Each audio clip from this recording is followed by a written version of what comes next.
हा, आज जयंताचं माझे जीवन गाणे हे वेबिनार वाचलं आणि मला माझे जीवन गाणे हे गाणं आठवलं आणि ते गाणं मी त्याच्यासाठी आणि आपल्या ग्रुपसाठी म्हणणार आहे. पण त्याच्या आधी मी हे गाणं लिहिलंय मंगेश पाडगावकरांनी, म्युझिक डायरेक्टर आहेत पु ल देशपांडे, आणि म्हटलंय जितेंद्र अभिषेकीनी. त्या सगळ्यांची क्षमा मागून मी हे गाणं म्हणणार आहे, कारण मी ते क्लासिकल म्हणणार नाहीये आणि माझ्या समोर मंजुषा असल्यामुळे तिलाही हे ऐकायचंय, त्याच्यामुळे मी ते गाणं रेकॉर्ड करून आधी मिलिंदला पाठवलं. मिलिंदनी सांगितलं की हो मी प्ले करीन, त्यामुळे आता ते गाणं तुम्ही ऐका. जयंता आणि आपल्या सगळ्या ग्रुपसाठी हे गाणं मी म्हटलेलं आहे, कारण आपले सगळ्यांचं जीवन गाणं आपण सांगतोय, त्याच्यामुळे त्याच्यासाठी हे गाणं म्हटलंय. मिलिंद कर सुरू, आता मी अनम्यूट करते मला.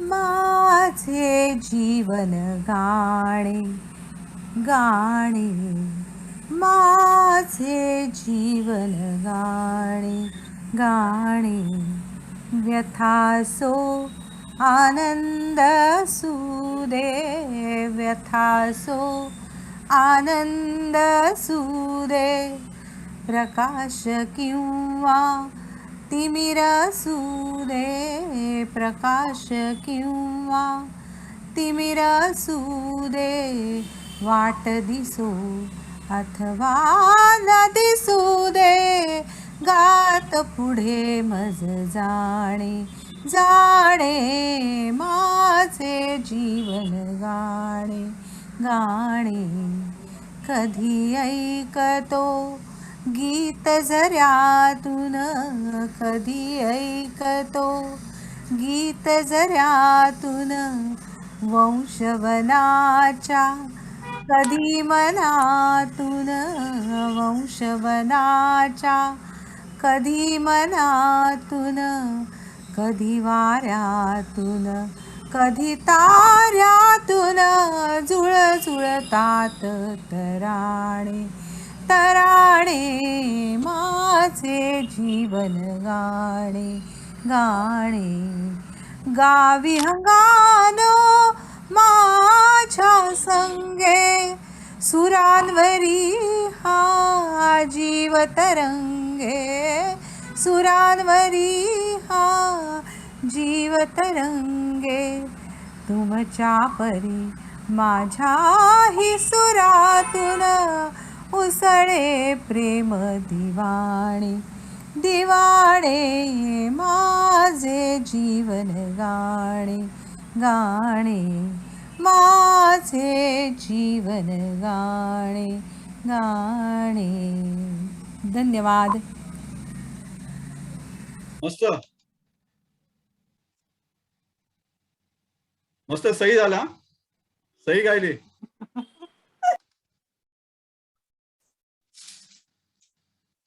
यस झालं. यस जयंता,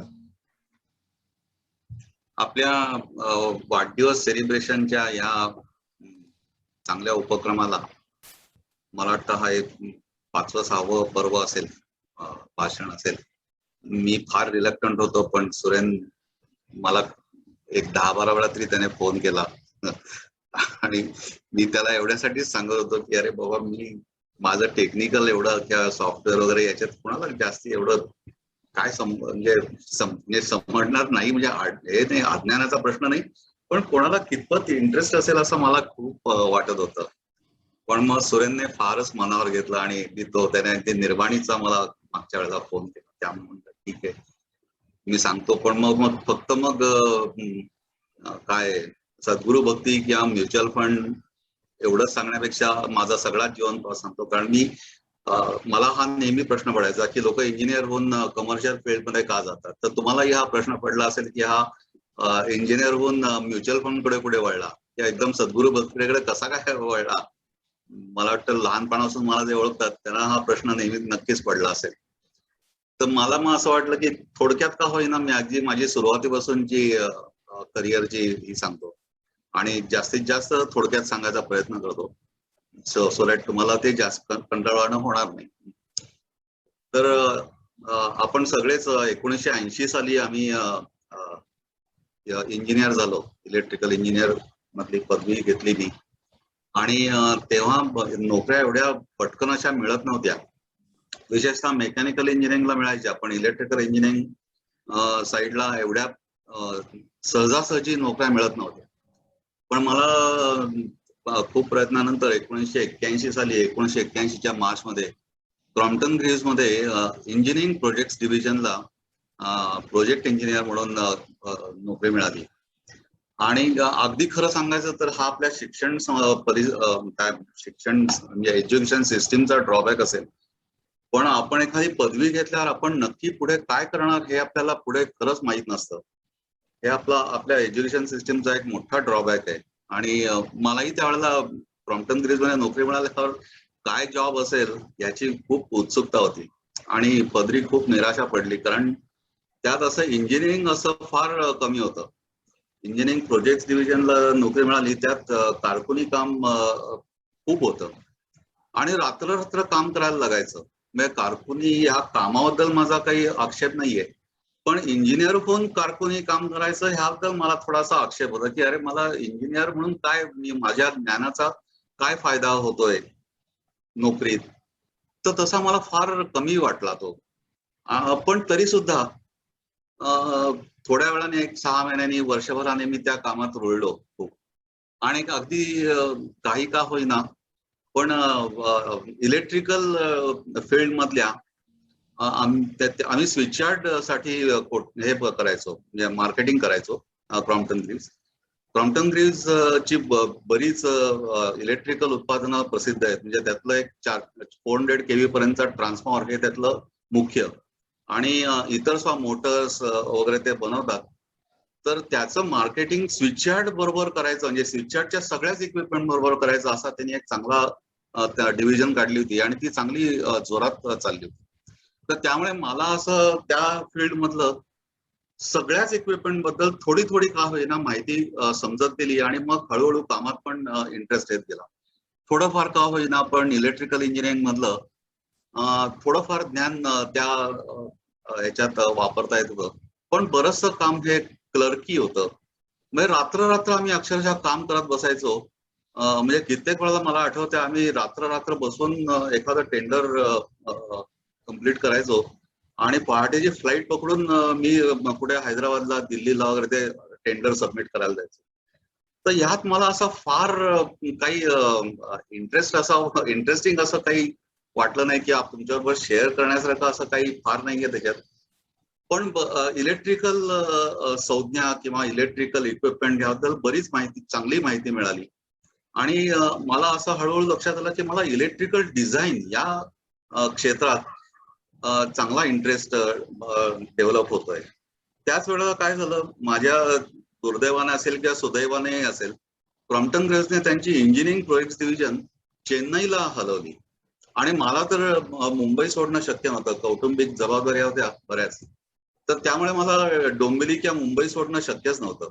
तर त्यामुळे मी मग दुसऱ्या जॉबच्या शोधात लागलो आणि माझ्या सुदैवाने लार्सन टुब्रो मध्ये त्यांच्या स्विचबोर्ड डिझाईन डिपार्टमेंटला एक ओपनिंगची जाहिरात मी टाइम्स ऑफ इंडियात बघितली, अर्ज केला आणि माझं सुदैव असं की मला मिळालाही जॉब. तो खरं तर मी त्यावेळेला जो काम करत होतो त्याच्याशी रिलेटेड त्या डिझाईन डिपार्टमेंटचं काम अजिबात नव्हतं. पण त्यांनी मला डिझाईन डिपार्टमेंटसाठी सिलेक्ट केलं आणि माझ्या तो आवडीचा विषय असल्यामुळे मी लगेच तिथं रुजू पण झालो. आणि लार्सन टुब्रो मध्ये मी 1985च्या मार्च मध्ये रिझ्यूम झालो. तिथंही माझ्या लक्षात असं आलं की तसं फारसं इंजिनिअरिंग डिझाईन असं जे म्हणतात म्हणजे त्या फार आकर्षण वाटावं असं काही त्या कामात असं काही फार नव्हतं. तरी पण इलेक्ट्रिकल इंजिनिअरिंगशी रिलेटेड मात्र त्यात भरपूर काही होतं आणि मुख्य म्हणजे तिथं काम भरपूर होतं आणि सर्किट डिझाईन हे त्यातला गाभा होता. पण ते काम फार कमी होतं. इतर काम जे होतं ते परत अगेन रिपिटेटिव्ह टाईप होतं. माझ्या सुदैवाने त्याच वेळेला राजीव गांधी आणि सॅम पित्रोदा यांनी भारतात कॉम्प्युटर्स आणले. माझ्या सुदैवाने म्हणजे रादर सगळ्याच इंडस्ट्रीच्या सुदैवाने. तर त्यावेळेला आमच्या कंपनीत एक PC XT आला आणि तो PCST 8 डिपार्टमेंट मधून शेअर करायचा होता. म्हणजे आम्हाला प्रत्येकाला हार्डली अर्धा तास मिळायचा. आणि तसं कॉम्प्युटर प्रोग्रामिंग मला खूप आवडायचं. म्हणजे आम्हाला फायनलला म्हणजे BE इलेक्ट्रिकलला फोर्ट्रॉन 4 प्रोग्रामिंग लँग्वेजचा एक विषय पण होता आणि मला त्यात आठवतंय मला 96 मार्क मिळाले होते.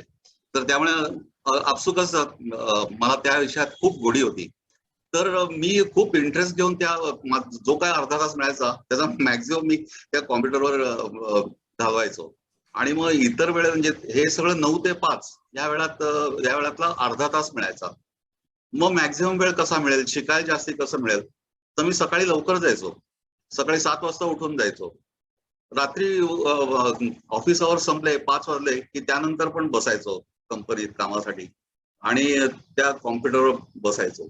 हळूहळू आमच्याकडे CAD सिस्टीम्स आल्या. CAD सिस्टीम म्हणजे कॉम्प्युटर एडेड डिझाईन सिस्टीम. असं जरी असलं तरी त्याच्यावर फक्त ड्रॉइंगची कामं व्हायची. म्हणजे जी आमच्याकडे मोठमोठे ड्राफ्टिंग बोर्ड होते. म्हणजे मी ज्या डिझाईन डिपार्टमेंटला तिथं जॉईन झालो तेव्हा आमचा साधारणतः एक 100 मीटर लांबीचा जो फ्लोअर होता त्यात जवळपास पहिले 40 मीटर तरी ड्रॉइंग बोर्डच होते, ड्राफ्टिंग बोर्ड होते आणि बाकी सगळीकडे इंजिनियर्स बसायचे. तर तो ड्राफ्टिंग बोर्डवर जे ड्रॉइंग बनवायचे त्याला खूप मॅन्युअली खूप वेळ लागायचा. पण ती CAD सिस्टीम्स आल्यावर म्हणजे 4 CAD सिस्टीम्स अचानक एकदम आमच्या डिपार्टमेंटला आल्या आणि मग ती ड्रॉइंग सगळी त्या CAD सिस्टीम्सवर काढायला लागले. तर युनियनाइज्ड असल्यामुळे तिथल्या ड्राफ्ट्समननी मात्र त्या CAD सिस्टीमचा हात लावायला नकार दिला. अर्थात हे आमच्या थोडंसं पथ्यावर पडलं कारण मग आम्ही सगळे इंजिनियर लोक त्या CAD सिस्टीमवर बसायला लागलो आणि मग त्या CAD जी मॅन्युअली ड्रॉइंग सुरू होती ती आम्ही हळूहळू त्या CAD सिस्टीमवर काढायला लागलो.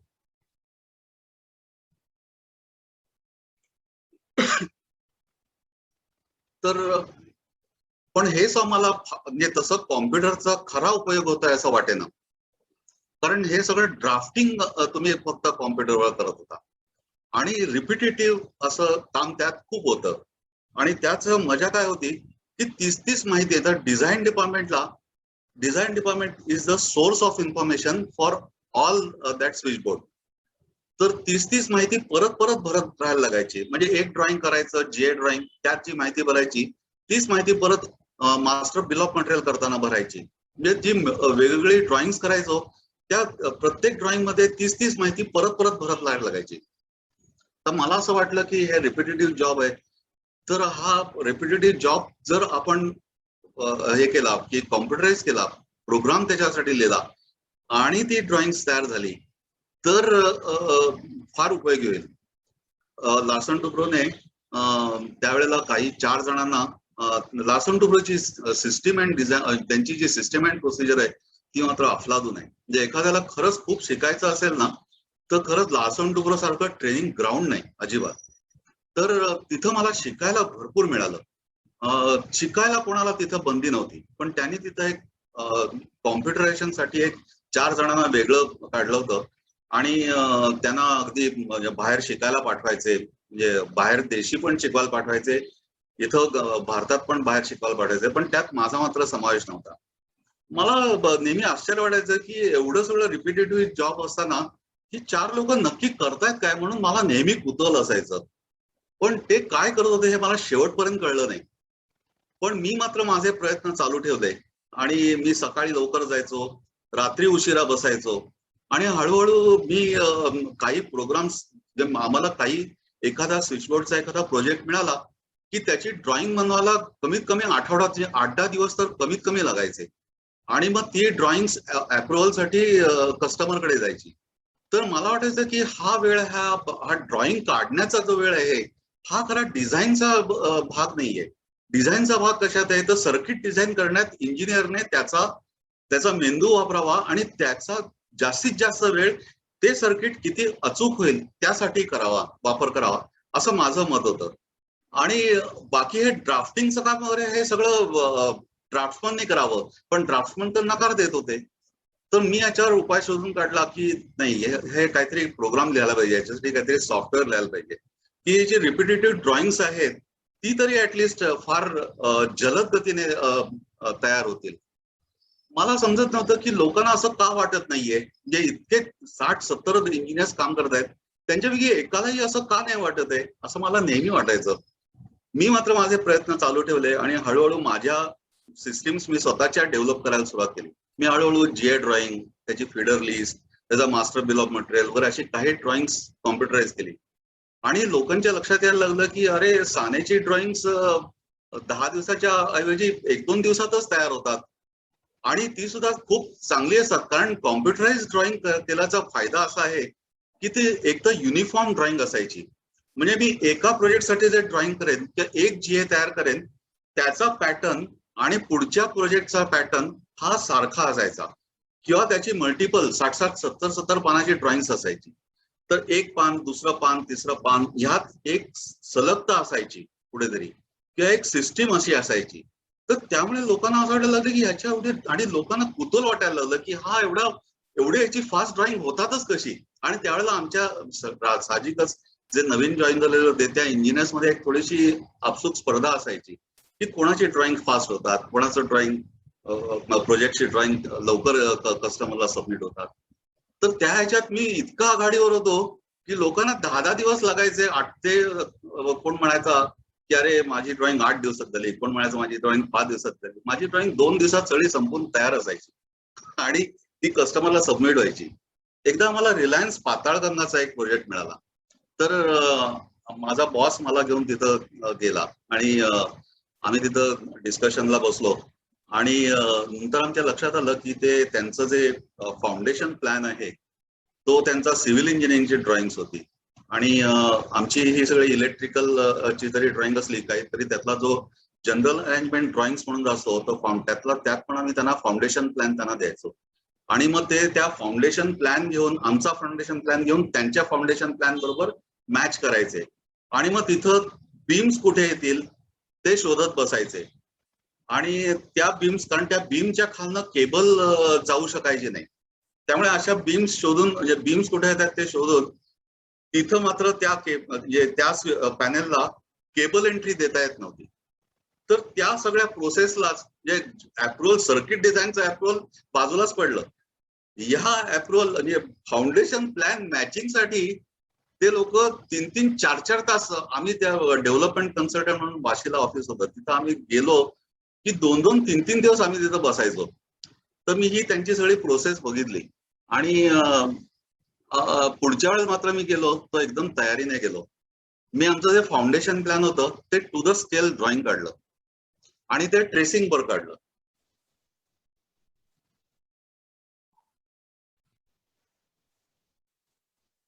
येस जयंता. हा, तर ते रिलायन्सची ड्रॉइंग्स होती, सिव्हिल ड्रॉइंग्स. तर मी आमची जीएची फाउंडेशन प्लॅनची ड्रॉइंग्स टू द स्केल काढायचो आणि घेऊन जायचो त्यांच्याकडे. आणि त्यांच्या प्लॅनवर आमचं ट्रेसिंग ठेवायचो आणि त्याच्यावर लगेच समजायचं त्यांचा फाउंडेशन प्लॅन, त्यांचा बीम आमच्या कुठल्या ह्याच्याशी हे होतंय, अडथळा येतोय ते लगेच समजायचं. आणि ज्यासाठी आम्ही 3-3, 4-4 तास वाया घालवायचो ते काम अक्षरशः काही मिनिटात पूर्ण व्हायला लागलं. साधी गोष्ट, ट्रेसिंग वरती ठेवायचं, त्याच्यावर त्यांचा बीम दिसायचा, ते मार्क करायचं आणि मग ते पॅनल तिथून केबलिंग होणार नाही अशी काळजी घ्यायची. त्याचं केबलिंग बाजूच्या पॅनल मधनं करायचं. इतकी सोपी प्रोसिजर. पण त्यासाठी आम्ही 3-3, 4-4 तास वाया घालवत होतो. असे आमचे ते कन्सल्टिंग मधले, अप्रुव्हल मधले अशी जवळपास तिथं आम्हाला जवळपास 66 स्विचबोर्डची जाहिरात होती, सॉरी ऑर्डर होती. तर त्यासाठी जो अप्रुव्हल साठी लागणारा वेळ होता तो एकदम खूप कमी झाला. आणि लोक, मुख्य म्हणजे माझं कंटेन्शन तेच होतं की तुम्ही बाकीच्या गोष्टींकडे फार कमी वेळ द्या. सर्किट डिझाईन हा जो कोर आहे की ज्याच्यात तुम्ही जास्तीत जास्त लक्ष घातलं पाहिजे, सो दॅट फ्युचर मधले त्यातले जे फॉल्ट असतील ते कमी होतील. कारण डिझाईन एकदा परफेक्ट असेल तर स्विचबोर्ड तुमचा एकदम परफेक्ट जाईल, हे माझं नेहमीचं कंटेन्शन होतं. ते कुठेतरी अचीव्ह व्हायला लागलं. आणि मग मला खूप त्या जॉबमध्ये असा खूप जॉब सॅटिस्फॅक्शन असं खूप यायला लागलं. अर्थात या गोष्टीला वरून मात्र परमिशन अजिबात नव्हती, कारण मी त्या 4 अप्रूव्ड जे इंजिनियर्स त्यांनी ठरवले होते त्यातला मी नव्हतो. त्यामुळे माझ्या सिस्टीम्स फक्त मी एकटाच वापरत होतो.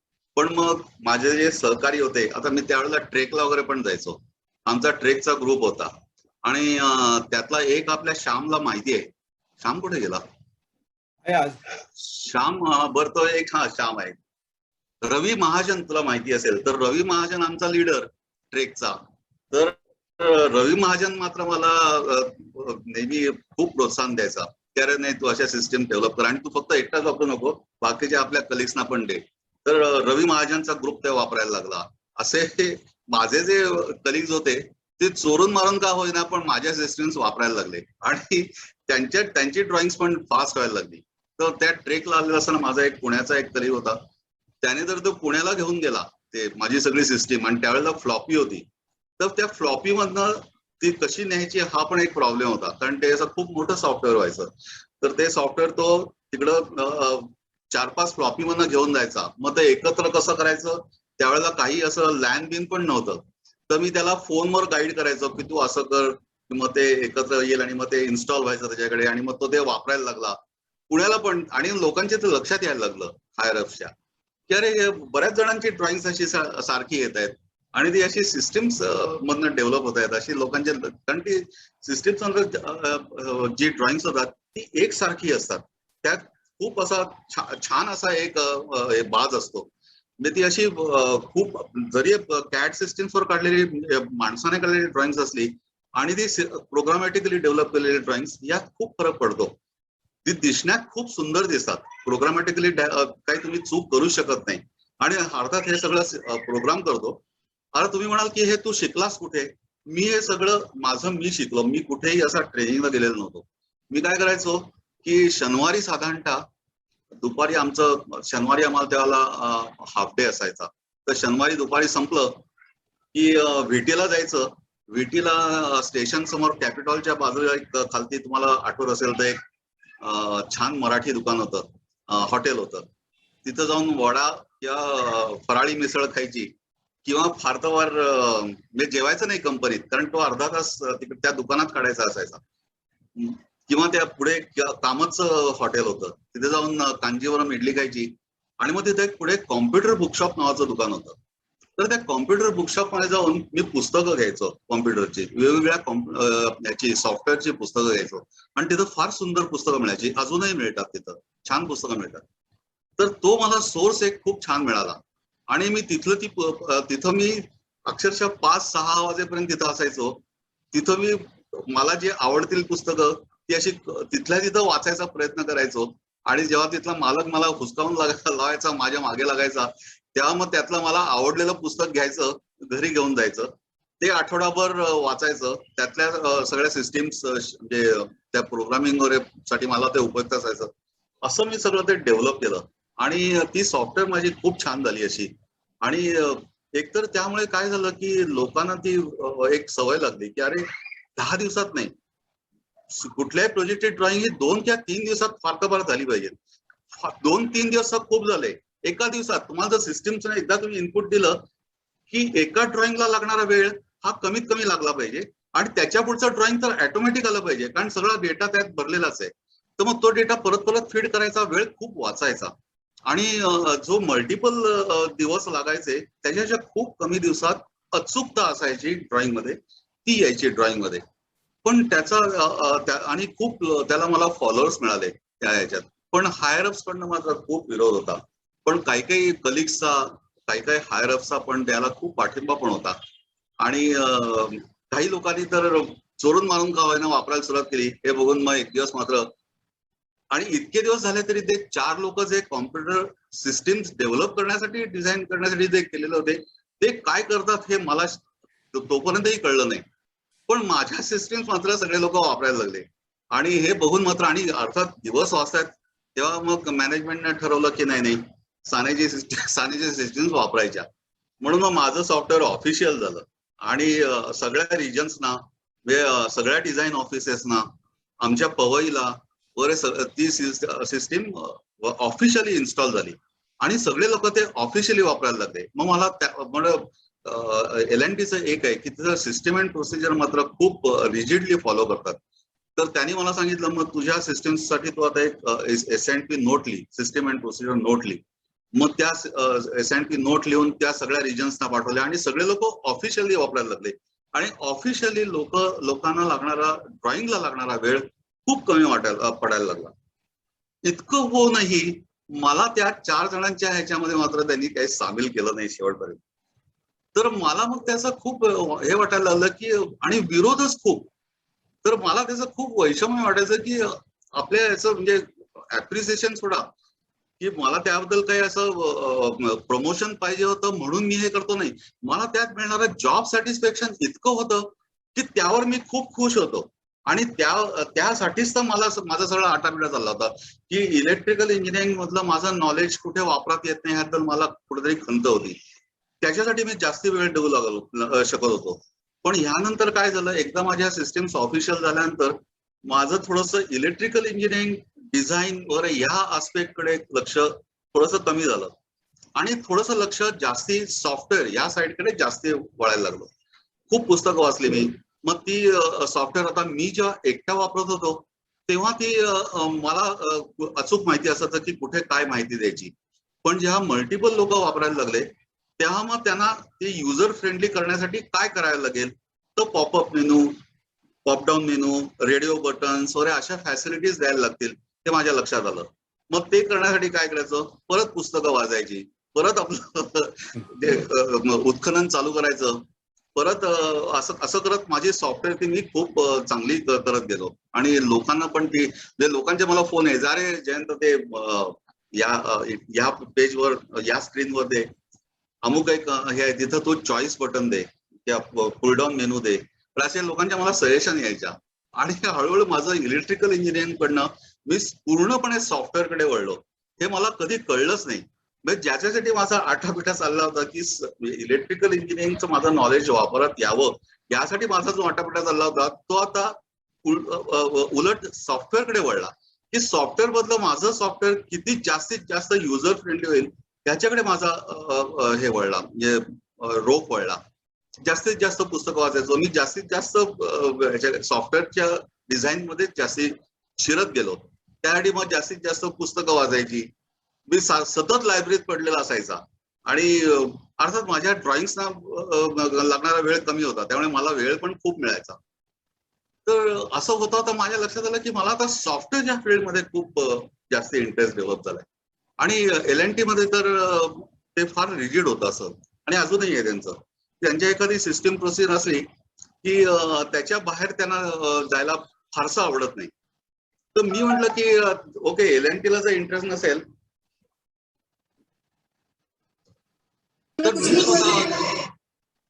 सॉफ्टवेअर ह्या फील्डकडेच पूर्णपणे वळलो. तेव्हा आणि इतक्या अशा सॉफ्टवेअर मधल्या नोकऱ्या पण अगदी सहजासहजी मिळत नव्हत्या. पर्टिक्युलरली माझं जे ज्ञान होतं ते विशेष म्हणजे इंजिनिअरिंगचं ज्ञान आणि सॉफ्टवेअरचं ज्ञान होतं. आणि बाजारात लागणारी जी सॉफ्टवेअरची ही होती, मागणी होती, ती कमर्शियल सॉफ्टवेअरची जास्ती होती. इंजिनिअरिंग सॉफ्टवेअरकडे तसा लोकांचा ओढा फार कमी होता. आणि म्हणजे USA ला जायचं, UK ला जायचं, फॉरेनला जाऊन सॉफ्टवेअर शिकायचं, करायचं, हा कल पण त्यावेळेला नव्हता फारसा. मग मी ठरवलं की इथं बाजारात बाहेर आता खूप संधी आहेत आणि LNTत काय माझ्या या सगळ्या कामाचं काय कुणाला काही पडलेलीच नाहीये. आणि कुठेतरी अशी एक ओढ होती की स्वतःचा बिझनेस चालू करायचा. शुभंगी, तुला आठवत असेल, नरसप्पा आठवत असेल, आपण खूप चर्चा केली आहे नरसप्पावर. तर आम्ही नरसप्पाच्या त्या आपल्या शाळेच्या बाजूला जी झोपडी होती तिथं एक बहिरगोल बिंग, काचेचा बल्ब, त्यात पाणी भरून मागे फिल्म लावून आम्ही तेव्हा समोरच्या भिंतीवर प्रोजेक्ट केला होता. आणि त्यावेळेला आम्ही जे 4-5 मित्र, त्यात मी आणि नरसप्पा होतो, राजू कुलकर्णी होता, सुनील हसबनीस होता. तर आम्ही 4-5 मित्रांनी असं स्वप्न बघितलं होतं की आपलं थिएटर असेल, म्हणजे टिळक टॉकीज सारखं आपलं सिनेमा थिएटर असेल आणि आपण असे मालक असू, मस्त मोटारीतनं फिरत असू. अशी स्वप्न आम्ही शाळेत असताना बघितली होती. ते प्रत्यक्षात कधी झाली नाही, पण कुठेतरी एक मनात होतं की आपली इंडस्ट्री चालू करावी, आपला स्वतःचा उद्योग चालू करावा ते होतं. तर मला असं वाटलं की माझं हे ज्ञान म्हणजे सॉफ्टवेअरकडे आता कल जास्ती आहे, तर आता बाहेर पडावं आणि आपली स्वतःची सॉफ्टवेअर इंडस्ट्री चालू करावी. तर मग आम्ही ठरवलं आणि मला एक चांगला पार्टनर भेटला, धारकर म्हणून. तर आम्ही दोघांनी ठरवलं आणि आम्ही L&Tतनं बाहेर पडून आमचं स्वतःची कंपनी काढली. आणि थोड्याच दिवसात आमच्या लक्षात आलं की आम्ही L&Tत असताना आम्हाला जे बाजारात महत्व होतं म्हणजे आमच्या सॉफ्टवेअरना वगैरे, ते आम्ही L&Tतनं बाहेर पडल्यावर मात्र लोक आम्हाला महत्व फारसे देत नसे झाले. एक त्या लोकांचंही बरोबर आहे, L&Tला जे महत्व आहे ते साने या माणसाला नाहीये किंवा एखाद्या कुठल्याही इंडिव्हिज्युअलला नाहीये. L&Tची सिस्टीम म्हटल्यावर ती खूप त्याबद्दल लोकांचा खूप आदर असतो. पण एखादा इंडिव्हिज्युअलने ते समजा तुम्हाला सिस्टीम दिली तर त्याकडे लोकांचा बघायचा दृष्टिकोन अर्थातच अविश्वसनीय असायचा. तर पहिल्यांदा तर आम्हाला इंजिनिअरिंग डिझाईनची काही कामच मिळेनात. तेव्हा मग ठरवलं की अरे नाही, आपल्याला जगायचं तर आहे, सॉफ्टवेअर करायचं आहे आणि सॉफ्टवेअर तर आपला इंटरेस्टचा विषय आहे. त्यामुळे कमर्शियल सॉफ्टवेअर करायची. मग आम्ही काय नाही केलं, कमर्शियल सॉफ्टवेअर मध्ये काय सगळं केलं. मग आमचं एक अकाउंटिंग सॉफ्टवेअर होतं स्वतःचं, जनरल अकाउंटिंग सॉफ्टवेअर, म्हणजे ज्यात तुमचं अगदी ledger, cash bank book, sales register, purchase register, general ledger, cash bank book बरं हे सगळं तर होतच, पण आमचं अगदी त्यातनं ट्रायल बॅलन्स पण जनरेट व्हायचा. त्यातनंच तुम्हाला फायनल बॅलन्स शीट पण जनरेट व्हायची. म्हणजे हे टॅली विली यायच्या आधीची गोष्ट आहे ही. तर ते पण आमच्या ह्याच्यातनं जनरेट व्हायचं. आणि मुख्य म्हणजे त्यात तुम्ही इन्व्हॉइसिंग पण करू शकायचा. त्या इन्व्हॉइसिंग मधनं डायरेक्ट सेल्स रजिस्टर मध्ये डेटा जायचा. म्हणजे कुठेही मला हा ऑटोमेशन कडे माझं जास्तीत जास्त लक्ष असायचं की इन्व्हॉइस मध्ये तुम्ही जो डेटा भरता तो सगळा सेल्स रजिस्टर मध्ये येतो. मग ते सेल्स रजिस्टर मध्ये वेगळं काय करायचंय, परत डेटा भरायला नको. एकदा इन्व्हॉइस त्याच्यात करत गेला की तुम्ही कस्टमरला सबमिट केली, सेल्स रजिस्टर तुमचं तयार झालं. परचेस रजिस्टर तसंच. तर असं मी ते आमचं एक जनरल अकाउंटिंग सॉफ्टवेअर लिहिलं. मग आम्ही सोसायटी अकाउंटिंग सॉफ्टवेअर लिहिलं. You won't believe, society accounting software पण केलं. सोसायटी अकाउंटिंग मध्ये पण तेच असतं. त्यात पण असंच आम्ही त्यात बँक रिकन्सिलेशन पण ऍड केलं. म्हणजे आता या गोष्टी मला वाटतं मिलिंदाला फार अपील होतील, त्या जे कमर्शियल फील्ड मध्ये त्यांना अपील होतील की बँक रिकन्सिलेशन. त्यात मी बघायचो, मी आमच्या सीए कडे जाऊन बसायचो आणि त्याचा तो क्लार्क जे काही करायचा आमच्यासाठी ते त्याच्या आणि हा माझा एक छंद होता की कुठलीही सिस्टीम जर करायची असेल आपल्याला स्वतःला, म्हणजे आता एक प्रोग्राम करायचा असेल तर ती स्वतः आपण हाताने करून बघितली पाहिजे. हा एक आणखी एक किस्सा तुम्हाला L&Tतला सांगायचा राहिला. तो म्हणजे तिथं काही एक असा ग्रुप होता, तिथं त्यांनी आमाडा पंचिंग मशीन्स घेतली. ते शीट मेटल वर तिथं असल्यामुळे त्यांनी आमाडाची मोठमोठी मशीन्स घेतली. जपानमधनं ती इम्पोर्ट केली. आणि ही जी आमची ड्रॉइंग्स व्हायची त्यातनं ते काही 4-5 जण बसलेले असायचे, ती त्या आमाडा पंचिंगसाठी प्रोग्राम्स लिहायचे आणि ते आमाडा पंचिंग मग ते ट्रायल घ्यायचे आणि त्यातनं ते त्या पर्टिक्युलर डोअरचं पंचिंग बरोबर झालंय की नाही ते बघायचे. त्या प्रोग्रामरने काही चूक केली नसेल तर तो शीट ती तशी मग रिप्लिकेट करायचे, म्हणजे तशा मल्टिपल शीट्स ते पंच करायचे. पण जर काही त्या प्रोग्रामरकडनं काही चूक झाली असेल तर ती शीट फुकट जायची ती आणि कॉस्टली, म्हणजे हॉट रोल्ड शीट असायची ती याची स्टीलची, तर ती फुकट जायची. तर मी एकदा असंच माझे मित्र होते तिथं, त्यांच्याकडे जाऊन बसलो होतो असाच गप्पा मारत आणि तो काय करत होता ते मी बघत होतो.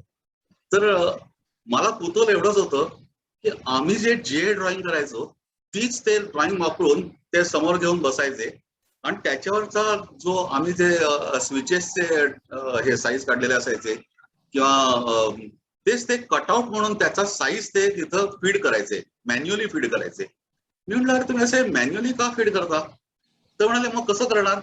तर म्हणाले ह्या ड्रॉइंग मध्ये त्याचं डायमेन्शन लिहिलेलं आहे की. तर मग ते आता त्यांना हा प्रश्न समजला नाही, तर माझ्याही कुठेतरी असं डोक्यात वळवळायला लागलं की अरे ड्रॉइंगवर हा डेटा आहे, त्याचं सगळ्याचं डायमेन्शन सगळ्याची दिलेली आहेत, तो डेटा परत फीड करायचा कशाला? म्हणजे हा फीड टायपिंग मध्ये हा वेळ खूप वाया जातोय ना. बरं तो हे वाचून तो फीड करतोय, त्यात कुठेतरी अॅक्युरेसी लॉस होते आणि त्यात लॉस मुख्य फिनान्शियल लॉस खूप होता. कारण त्याचा जर डेटा कुठे चुकला की ती शीट अख्खीच्या अख्खी फुकट जायची. तर काही हजारांचा त्यात फटका बसायचा कंपनीला आणि अशा कित्येक शीट वाया गेलेल्या मी बघितलेल्या होत्या तिथं शॉप फ्लोअरला. मला हे फार आश्चर्य वाटायचं की लोकांना असं का वाटत नाही की त्या ड्रॉइंग मध्ये डेटा आहे, त्याचा डायमेन्शन भरलेला आहे, ती माणसाने मॅन्युअली का फीड करायची? ते ड्रॉइंगच मॅन्युअली कॉम्प्युटरवर काढलेलं आहे, त्याचा डायमेन्शन त्याच्यावर लिहिलेली आहेत, तो तिथनं फक्त वाचायचं काम प्रोग्राम करेल आणि ते त्याचा ह्याचा आंबाडा पंचिंगचा जो प्रोग्राम आहे तो प्रोग्रामच लिहिल. तर लोक म्हणाले की हे कसं शक्य आहे? शक्यच नाही. मी मात्र माझे प्रयत्न चालू ठेवले आणि त्या ह्याचा आंबाडा मशीनसाठी एक असा प्रोग्राम लिहिला. तो प्रोग्राम लिहिला आणि 0 हे फेल्युअर. त्यातनं जे ड्रॉइंग आहे जर ते अचूक असायचं, कारण त्यात चूक होणं शक्यच नाही ना, कारण ते जे त्याच्यावर जे डायमेन्शन असायची तीच तो रीड करायचा प्रोग्राम आणि ती करायचा. ते तिथले जे 4 माझे मित्र होते त्यांनी माझा तो प्रोग्राम वापरायला सुरुवात केली आणि त्यांचे 0 एरर, अर्थात हे कोणाच्याच लक्षात आलं नाही, पण त्यांना मात्र त्याच्याबद्दल अवॉर्ड मिळालं. तर मी काय केलं, मी ह्याच्यात माझा सहभाग कुठे होता, तर मी त्यांच्या मागे जाऊन बसायचो आणि ते काय करतात बघायचो. इतकंच नाही तर 1-2दा मी त्यांना बाजूला सारलं आणि त्यांच्याऐवजी मी अशी ती ड्रॉइंग फीड केली आणि त्यातनं एक्झॅक्टली काय होतं ते बघितलं. ते खालती जाऊन आंबाडा मशीनच्या बाजूला उभं राहून ते पंचिंग होऊन ती शीट काय कशी येते ते पण बघितलं. त्या आंबाडा मशीनचा अभ्यास केला. ह्या गोष्टीला कुठेही LNT मध्ये बंदी नव्हती. तुम्ही खूप खूप शिकू शकता. LNT is a excellent learning ground for any engineer और एनीबडी फॉर दॅट मॅटर. तर मी ते शिकलो आणि माझी अशी हे पद्धत होती की कुठलंही कॉम्प्युटराइज करायचं तर त्या माणसाच्या मागे जाऊन बसायचं आणि ते काम शक्य झालं तर स्वतः करायचं. तर असं मी स्वतः सेल्स रजिस्टर लिहिलं, स्वतः परचेस रजिस्टर लिहिली, स्वतः असं ट्रायल बॅलन्स केला. असं करता करता आमचं जनरल अकाउंटिंग सॉफ्टवेअर झालं, सोसायटी सॉफ्टवेअर झालं. आम्ही अशी मग खूप कमर्शियल सॉफ्टवेअर केली. त्यातलं काही म्हणजे काही बँकांची आमच्याकडे कामं यायची, त्यांच्याकडे आम्ही जाऊन बसायचो. पर्टिक्युलरली कोऑपरेटिव्ह बँकांची कामं यायची. म्हणजे ठाण्यातल्या आणि डोंबिवलीतल्या, म्हणजे डोंबिवली नागरी सहकारी बँक, ठाणे जनता सहकारी बँक या ठाणे भारत सहकारी बँक यांची आमच्याकडे खूप डेटा प्रोसेसिंगची कामं होती. त्यात आणखी काय होतं की माझ्या पार्टनरला डेटा प्रोसेसिंग ह्याच्यात खूप स्वारस्य होतं. त्याला सॉफ्टवेअर डेव्हलपमेंटमध्ये फारसा इंटरेस्ट नव्हता. मला सॉफ्टवेअर डेव्हलपमेंटमध्ये जास्त इंटरेस्ट होता. डेटा प्रोसेसिंग मध्ये तेवढं म्हणजे असं नुसतं पंच करत बसायचं त्यात मला काही फारसा इंटरेस्ट नव्हता. मी म्हणायचो की ते काम अचूक कसं होईल याच्यासाठी मी प्रोग्राम लिहिली. ते डेटा पंचिंगची मी अशी सॉफ्टवेअर्स लिहिली की त्यातनं काही त्यांच्या ज्या पंचिंगच्या मिस्टेक व्हायच्या त्या कमी कशा होतील त्यासाठी मी सॉफ्टवेअर्स लिहिली. तर काही बँकांसाठी आम्ही असंच कामं केली. तर तिथं मी बघितलं की बँकांचं, स्मृतीला माहिती असेल की डेबुक बँकांचं लिहितात. प्रत्येक दिवसाचं ज्या काही ट्रान्झॅक्शन होतात ती डेबुक नावाच्या एका पेजवर लिहित जातात आणि at the end of the day day book tally झालं पाहिजे. डेबुक टॅली नाही झालं तर त्या क्लार्कला जाता येत नाही. तर त्या आमच्या कोऑपरेटिव्ह बँकात मी असंच जाऊन बसायचो आणि त्यांचं डेबुक मी ठाणे भारत सहकारी आम्ही असं केलं पहिल्यांदा. डेबुक त्यांचं हे केलं, ऑटोमेट केलं. त्यांना ते प्रचंड आवडलं आणि त्यात त्यांचं एकतर टॅलीवाला वेळच लागायचा नाही, कारण ते जे व्हायचं ते अचूक व्हायचं. तर त्यामुळे ते सॉफ्टवेअर आम्ही कित्येक बँकांना विकलं. असं करता करता बऱ्याच अशा कमर्शियल सिस्टीम्स आम्ही केल्या. त्यातली काही सिस्टीम्स म्हणजे एक तर एका पेंट शॉपला आम्ही असंच सॉफ्टवेअर दिलं. तिथं काही मिक्सिंग व्हायचं, म्हणजे इम्पोर्ट करायचे पेंट ते आणि त्या पेंट्सचं काही प्रोपोर्शन त्यांचं ते कॉम्पोनंट असायचे त्याचा प्रोपोर्शन ठरलेला असायचा. त्या ड्रमला फ्लो मीटर बसवलेला असायचा आणि त्याच्यावरनं ते किती प्रमाणात कुठलं कॉम्पोनंट घ्यायचा त्याच्यावरनं त्या फायनल पेंट तयार करायचे. ते काम त्यांचं आम्ही ऑटोमेट करून दिलं. ते थोडंसं इंजिनिअरिंगकडे वळणार होतं. आम्ही IIT साठी काही सॉफ्टवेअर्स केली, IIT मुंबईसाठी. त्यात काय झालं, माझ्या शेजारी मोने नावाचे एक गृहस्थ राहायचे पूर्वी. ते पण मला वाटतं आपल्या महेशला वगैरे माहिती आहेत, नंतर अशोकला माहिती आहेत. तर ते एक माझे चांगले मित्र आणि गुरु होते. ते मला नेहमी आमची अशी टेक्निकल चर्चा खूप व्हायची की अरे ही प्रोसेस अशी झाली पाहिजे, ही प्रोसेस अशी ऑटोमेट झाली पाहिजे. आणि ते मला म्हणायचे, साने असं हे ऑटोमेट नाही का करता येणार? तर मी त्यांना म्हणायचो की अरे आपण ट्राय करूया. मग त्यांनी मला असा एक पहिला प्रोजेक्ट दिला. सिमेंट्सचं टायमर ते करायचे औरंगाबादच्या वाळूंज फॅक्टरीला. तर ते टेस्टिंग साठी त्यांनी काही सिस्टीम्स तयार केल्या, म्हणजे टेस्ट बेंच तयार केला. तर ते मला म्हणाले की साने आम्ही काही सिग्नल्स पाठवतो तुम्हाला. तर आपल्या कॉम्प्युटरला मागे एक कॉम्पोर्ट असतं, तुम्हाला आठवत असेल. आता हल्ली ते कॉम्पोर्ट वगैरे सगळी गेली, ती पॅरलल पोर्ट, प्रिंट जिथं आपण प्रिंटर जोडतो, आता सगळं USB वर काम होतं. पण पूर्वी ते अशी पोर्ट्स असायची. तर त्या पोर्टवरती मला तुम्हाला सिग्नल देतो, ती तुम्हाला उचलता येतात का बघा, आणि मग ती माहिती वाचून तुम्हाला सिग्नल देता येतात का बघा उलटा त्यांच्या मशीन्सना. तो आम्ही प्रयोग केला आणि तो खूप यशस्वी झाला. तर मी त्यांना म्हटलं की अहो ह्या पोर्टचा आपण फक्त 1-2 पिन्सच वापरतोय, त्या ह्याला तर 9 पिन्स आहेत. तर आपण 9 टायमर साठी का नाही करायचं. त्यामुळे व्हेरी गुड आयडिया. मग त्यांनी ते एका टायमरसाठी त्यांना ऑर्डर मिळाली होती, ती त्यांनी रेप्लिकेट केली आणि 9 टायमर साठीच त्यांनी, म्हणजे असं म्हणजे एक इंजिनियर बसलाय, त्याच्या समोर एक टायमर, ह्या बाजूला 4 टायमर, डाव्या बाजूला 4 टायमर, उजव्या बाजूला 4 टायमर, असे 9 टायमर साठी आम्ही ते टेस्ट बेंच डेव्हलप केला. आणि ऍट ए टाइम फक्त एकच टायमर जो टेस्ट व्हायचा, त्याच्या ऐवजी 9 टायमर टेस्ट होतील अशी आम्ही त्यांना एक सिस्टीम दिली सिमेंट्स औरंगाबादसाठी. तर ती सिस्टीम पण लोकांना, त्या सिमेंटच्या लोकांना खूप आवडली, कारण एका ऐवजी एकतर 9 टायमर्स टेस्ट होत होते. त्यांना हे अपेक्षितच नव्हतं की हा डेटा सगळा कॉम्प्युटर कॅप्चर करेल आणि कॉम्प्युटर कंट्रोल करून इतक्या अचूकतेने त्याचं हे होईल, हे त्यांना अपेक्षितच नव्हतं. तर त्यामुळे ती सिस्टीम पण सिमेंट्सला आवडली. आणि ती एकदा यशस्वी झाल्यावर मोने साहेबांसाठी त्यांची एक कंपनी होती SR इलेक्ट्रॉनिक्स म्हणून, त्यांच्यासाठी आम्ही अशी खूप सॉफ्टवेअर लिहिली. म्हणजे आणखी एक उदाहरण द्यायचं झालं तर एनर्जी टेस्ट मीटर, हे त्यावेळेला बाजारात नवीन आले होते अगदी. ते तुम्हाला आठवत असेल, आपला एक खालती जो एनर्जी टेस्ट मीटर असायचा खालती सगळ्यांच्याच घरी, तिथे एक असं गोल चाक फिरत असायचं. ते मेकॅनिकल हे होते, मीटर्स होते आणि त्यातली अचूकता काही फारशी नव्हती. म्हणून ते त्याच वेळेला सरकारने या एनर्जी सगळ्या इलेक्ट्रिसिटी बोर्ड्सना कंपल्शन केलं की तुम्ही सगळे हे डिजिटल केले पाहिजेत. ते त्यावेळेला ती सगळी डिजिटल मीटर्स आले. तर ती आम्हाला एक अशी मोठी चांगली संधी मिळाली. तर आम्ही ते सगळं मात्र सगळं फुल्ली कॉम्प्युटर, म्हणजे सुरुवातीपासून सगळं कॉम्प्युटर कंट्रोल केलं सगळं. आणि जे रिपोर्ट्स वगैरे यायचे ते पण कॉम्प्युटरवर यायचे, त्यात अचूकता खूप असायची. ते पण लोकांना आवडलं. इतकंच नाही तर इलेक्रामामध्ये आमच्या या प्रॉडक्टला प्राइज मिळालं. SR इलेक्ट्रॉनिक्सच्या त्या टायमर टेस्ट बेंचला as well as energy meter test बेंचला अवॉर्ड मिळालं. आणि ते LNTच्या अध्यक्षांच्या हस्ते मिळालं. तेव्हा मला खूप अभिमान वाटला की येस, आपल्या प्रॉडक्टचं कुठेतरी हे होतंय, रेकॉग्निशन होतंय, याचा मला खूप अभिमान वाटला. आम्ही त्यावेळेला काही म्हणजे इंजिनिअरिंग सॉफ्टवेअरच्या ऑर्डर मिळाव्या म्हणून आम्ही एका गोदरेज मधल्या टूल्सचं एक हे उदयला माहिती असेल, टूल्सचं एक एक्झिबिशन भरायचं, एमटेक्स भरायचं. त्यामध्ये पण आम्ही आमचा एक स्टॉल लावला होता. पण तिथं आम्हाला काही फारशा ऑर्डर मिळाल्या नाहीत. पण असा आमचा प्रयत्न आम्ही इंजिनिअरिंग सॉफ्टवेअरचा चालू ठेवला होता. पॅरलली आम्हाला कमर्शियल सॉफ्टवेअरच्या ऑर्डर मिळतच होत्या. त्याच वेळेला काय झालं की थोडीशी मंदी आली होती आणि त्या मंदीचा फायदा घेत काही कंपन्यांनी सॉफ्टवेअरकडे जास्ती लक्ष द्यायला सुरुवात केली. आणि अशी एक कंपनी होती ती म्हणजे ABB, आणि ती आमच्या फील्ड मधली होती, म्हणजे स्विचबोर्ड या फील्ड मधली होती.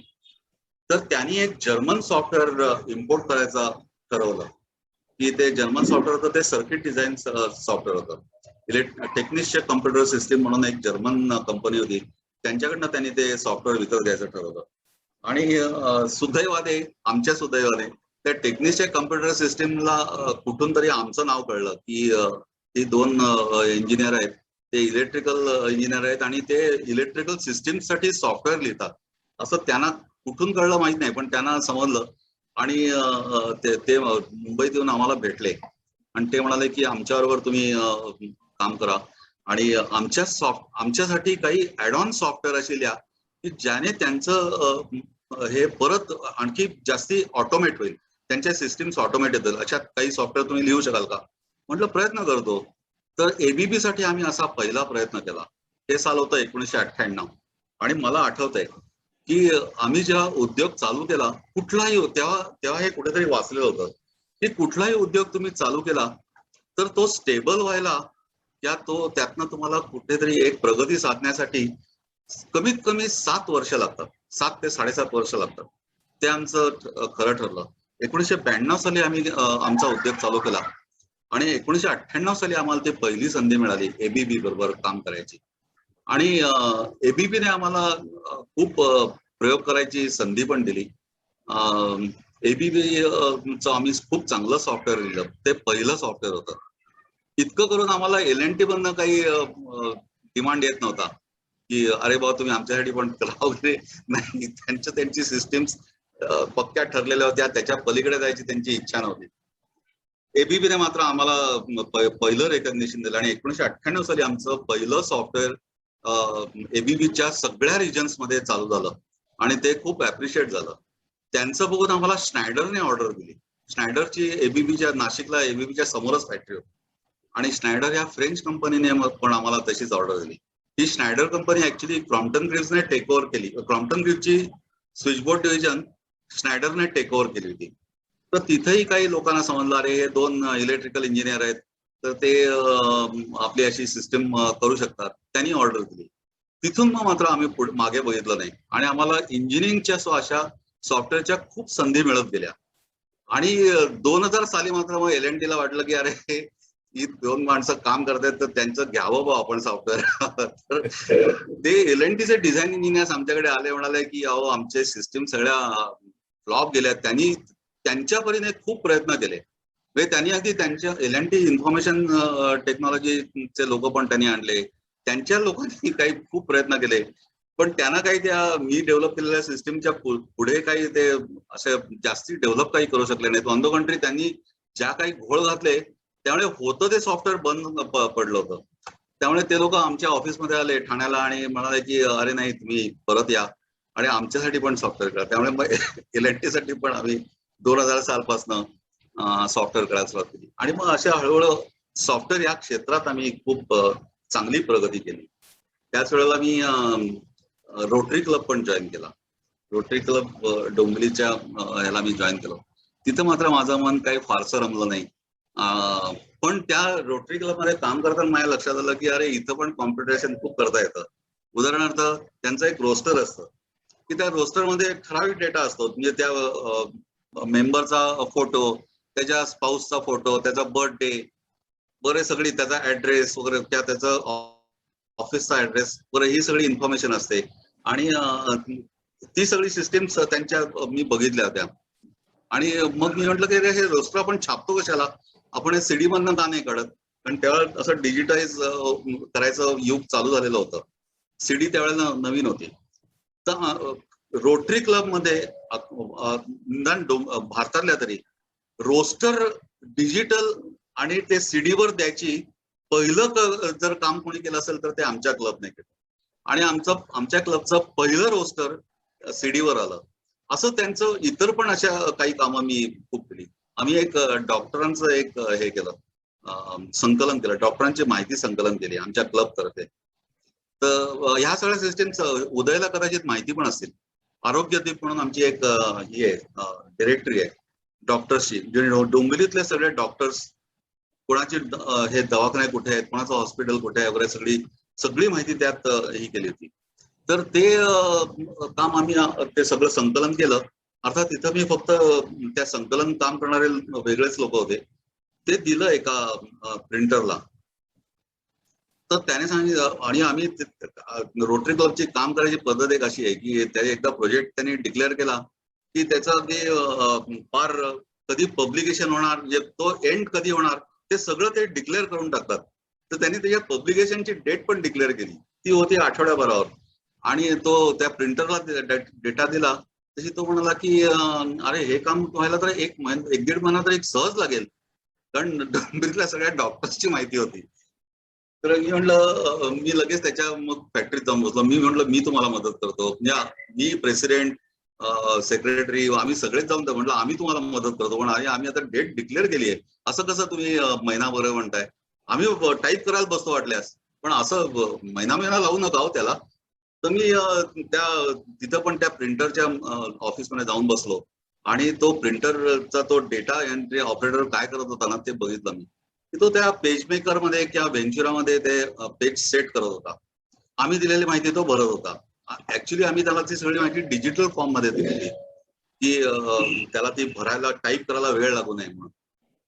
तर मी म्हटलं की अरे हा असा टाईप का करतोय. जस्ट एक मिनिट. म्हटलं हा टाईप का करतोय, मी तुम्हाला डिजिटल फॉर्म मध्ये दिला ना डेटा. ते म्हणत नाही पण तो व्हेंचुरामध्ये कसा टाईप करणार, पेज मेकरमध्ये कसा टाईप करणार. मी लगेच माझ्या ऑफिसमध्ये गेलो, माझं कॉम्प्युटर उघडला आणि मग मी तेव्हा नेट वगैरे आलेलं होतं. मी नेट सर्च करून व्हिज्युअल बेसिकला पेज मेकर किंवा व्हेंचुरा कसं लिंक करता येईल त्याचे ड्रायव्हर शोधून काढले, डाउनलोड केले. एका रात्रीत मी ते सॉफ्टवेअर डेव्हलप केलं. त्या सॉफ्टवेअरने आमच्या त्या डेटावरनं त्याच्या पेज मेकरचं अख्खं सगळं पुस्तकच त्याला करून दिलं आणि दुसऱ्याशी त्याला नेऊन दिलं. म्हटलं आता बोला, आता देणार की नाही आठवड्यावर. त्याने मला तो खूपच चकित झाला की अरे एवढं कसं काय फास्ट होतं. मग त्याने ते आम्हाला दिलं, वेळेच्या आधी दिलं. पण त्या बंद्याला असं काही वाटलं नाही की बुवा या माणसाला अशी आणखी कामं द्यावी, असं काही वाटलं नाही. अर्थात मलाही त्यात काही फार इंटरेस्ट नव्हता. पण मला आश्चर्य ह्याच वाटतं की लोकांना असं का नाही वाटत की आपण हे काम करतोय, डुप्लिकेट काम करतोय, हे परत परत करतोय, असं लोकांना का वाटत नाही. हे मला पडलेलं एक गूढ कोड आहे. अगदी LNT मध्ये किंवा इव्हन ABB, स्नायडर, जिथं जिथं मी गेलो तिथं मला खरंच आश्चर्य वाटतं की इंजिनियर लोक असे रात्र रात्र बसून का काम करतात. तेच तोच डेटा परत परत रिपिटेटिव्ह करतात. तो का असं लोकांना वाटत नाही की ह्याच्यासाठी काहीतरी सॉफ्टवेअर लिहावं की ज्यावेळी ते सॉफ्टवेअर सगळं काम करेल, रिपिटेटिव्ह काम असेल ते सॉफ्टवेअर करेल, तुम्ही त्याच्या डिझाईनकडे जास्ती लक्ष द्या. असं लोकांना का वाटत नाही हे मला नेहमीच खरं आश्चर्य वाटत राहायचं. तर ते त्याला अशा माझं सॉफ्टवेअरकडे मग थोडासा ओढा, खूप सॅच्युरेशन झालं माझं खूप त्यावेळेला. आता तुमच्या इंटरेस्टच्या भागाकडे येतो की इतकं सॅच्युरेशन झालं की मला कंटाळा यायला लागला. तेच माझ्या दृष्टीने पण तेच काम होतं सगळं. सॉफ्टवेअर सारखं करायचं. मी रोटरी क्लब मध्ये मग त्यामुळे जास्ती रमायला लागलो.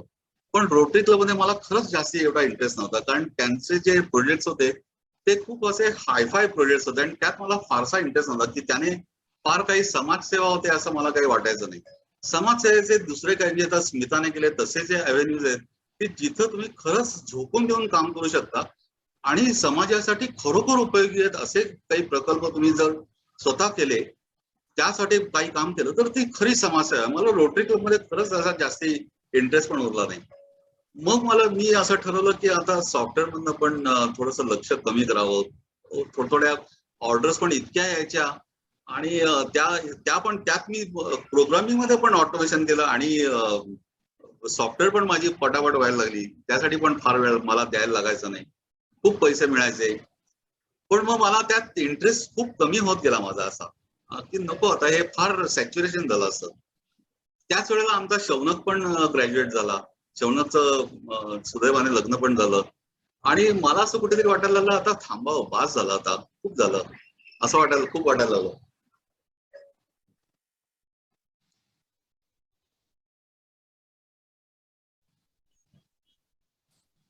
आम्ही जेव्हा ग्रॅज्युएट झालो तेव्हाची एक अगदी छोटीशी गोष्ट सांगायची राहिली. महेशला आठवत असेल, मला याच्यात पण ग्रॅज्युएशनला पण डिस्टिंक्शन होतं आणि युनिव्हर्सिटीत बोर्डावर आमचं नाव लागलं होतं डिस्टिंक्शन होल्डरचं. आणि त्यात आमच्या कॉलेजमधले आम्ही 2 जण होतो. एक म्हणजे तो S. श्रीराम म्हणून होता आणि माझं त्या युनिव्हर्सिटीतल्या बोर्डावर नाव लागलेलं होतं. तर ते बघण्यासाठी आम्ही युनिव्हर्सिटीत गेलो होतो. तर ते युनिव्हर्सिटीत नाव वगैरे बघितलं, तोपर्यंत नोकरी मात्र मिळालेली नव्हती. म्हणजे SSC ला डिस्टिंक्शन, इंटर सायन्सला फर्स्ट क्लास 63% मार्क आणि ग्रॅज्युएशनला पण डिस्टिंक्शन, अजून मला नोकरी मिळालेली मात्र नव्हती त्यावेळेस, कारण नोकऱ्याच फार कमी मिळत होत्या अगदी इंजिनियर्सना पण. तर ते माझं बोर्डावरचं नाव वाचून मला खूप आनंद वाटला. म्हणजे माझे जे आमचे कॉलेजमधले मराठी मित्र होते, दीपक शिर्के, दीपक सावंत, महेश पण होता मला वाटतं, आम्ही सगळे युनिव्हर्सिटीत गेलो होतो आणि माझं बोर्डावर नाव लागलं होतं तिथे डिस्टिंक्शन मिळालं म्हणून. तर ते सगळं झाल्यावर माझा मामा गिरगावात राहायचा. तर मामाकडे गेलो मी. म्हटलं मी मामाकडे जातो आणि गिरगावात मामाकडे गेलो.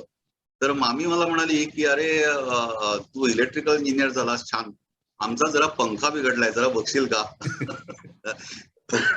मी इतका अवाक झालो आणि मला मामीला काय सांगावं तेच कळेना. मी म्हटलं अगं मामी, आम्ही खरंच ना इलेक्ट्रिकल इंजिनियर झालो, मला वाटतं ही गोष्ट तुम्हाला खूप आवडेल.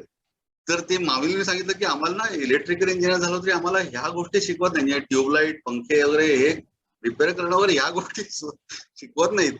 पण मला तिथं जाणीव झाली की अरे एवढं सगळं करून आपल्याला साधा पंखा नाही म्हणजे माहिती. मला ते थोडस कुठेतरी कमीपणा वाटला. आणि तुम्हाला आता त्यातली अगदी शेवट सांगतो की आता गेल्या वेळेला मी डोंबिवलीला गेलो तर आमचा हॉल मधला पंखा बंद पडला होता. बंद म्हणजे तो अगदी कमी वेगात फिरत होता. मी तो भरपूर वेळ होता त्यामुळे तो काढला खाली, तो खोलला, त्याच्या बेरिंगला फक्त ऑइलिंग केलं आणि परत वरती फिट केला आणि तो व्यवस्थित फिरायला लागला. वेळ आहे माझ्यातला प्रॅक्टिकल इलेक्ट्रिकल इंजिनिअरिंग मी कुठेतरी आता वापरायला शिकलोय. किंवा आता अगदी घरातला स्विच बदलला म्हणजे बेल बदलायची असेल तर मी अगदी इलेक्ट्रिशियनला बोलवत नाही, ते मात्र मी करू शकतो, ते माझ्या मामीमुळे. पण मला असं कुठेतरी मामीने असं जमिनीवर आणलं की अरे तुला साधा पंखा पण दुरुस्त करता येत नाही, मग तुम्ही कसले इलेक्ट्रिकल इंजिनियर झाले? तर ही फार छोटी गोष्ट झाली. पण मी ज्या सॉफ्टवेअरकडे वळलो तेव्हा अर्थातच मला माझं इलेक्ट्रिकल साईडचं माझं ज्ञान मात्र कमी कमी होत गेलं आणि मला त्यातला इंटरेस्ट तर अजिबातच गेला. आणि सॉफ्टवेअरचं पण तसंच झालं की मला एकदा त्या सॉफ्टवेअरमध्ये इतकं सॅच्युरेशन आलं की आता बास बास असं वाटायला लागलं. हळूहळू LNT मध्ये पण त्यांनी माझं कॉन्ट्रॅक्ट सारखे रिन्यू करत होते ते. पण मी त्यांना म्हटलं की नाही, आता या 1 एप्रिल नंतर माझं कॉन्ट्रॅक्ट तुम्ही रिन्यू करू नका, मला आता खूप कंटाळा आलाय. ते म्हणाले अहो असं कसं, आमची सिस्टीम बंद पडेल. तर मग त्यांनी त्यांचे काही इंजिनियर्स आणले आणि मी त्यांना गाईड करून ती वर्षभरात त्यांची सिस्टीम सगळी बसवून दिली. आणि मग तिथून मात्र मी LNT साठी सॉफ्टवेअर करायचं बंद झालं, स्नायडरसाठी आणि ABB साठी बंद केलं होतं. या सगळ्या प्रोसेसमध्ये एक तुम्हाला म्हणजे मला खरंच सांगावंसं वाटेल की स्नायडरचा मध्ये मला एक 2 वर्षापूर्वी फोन आला होता. स्नायडरची त्यांनी नंतर ती फॅक्टरी बंद केली नाशिकची आणि वडोदऱ्याला त्यांची फॅक्टरी झाली. तर तिथं काही माझ्या ज्या सिस्टीम चालू होत्या त्यातल्या ह्याच्यात काहीतरी बग आला होता आणि तो काही त्यांना हे रिपेअर करता येत नव्हता.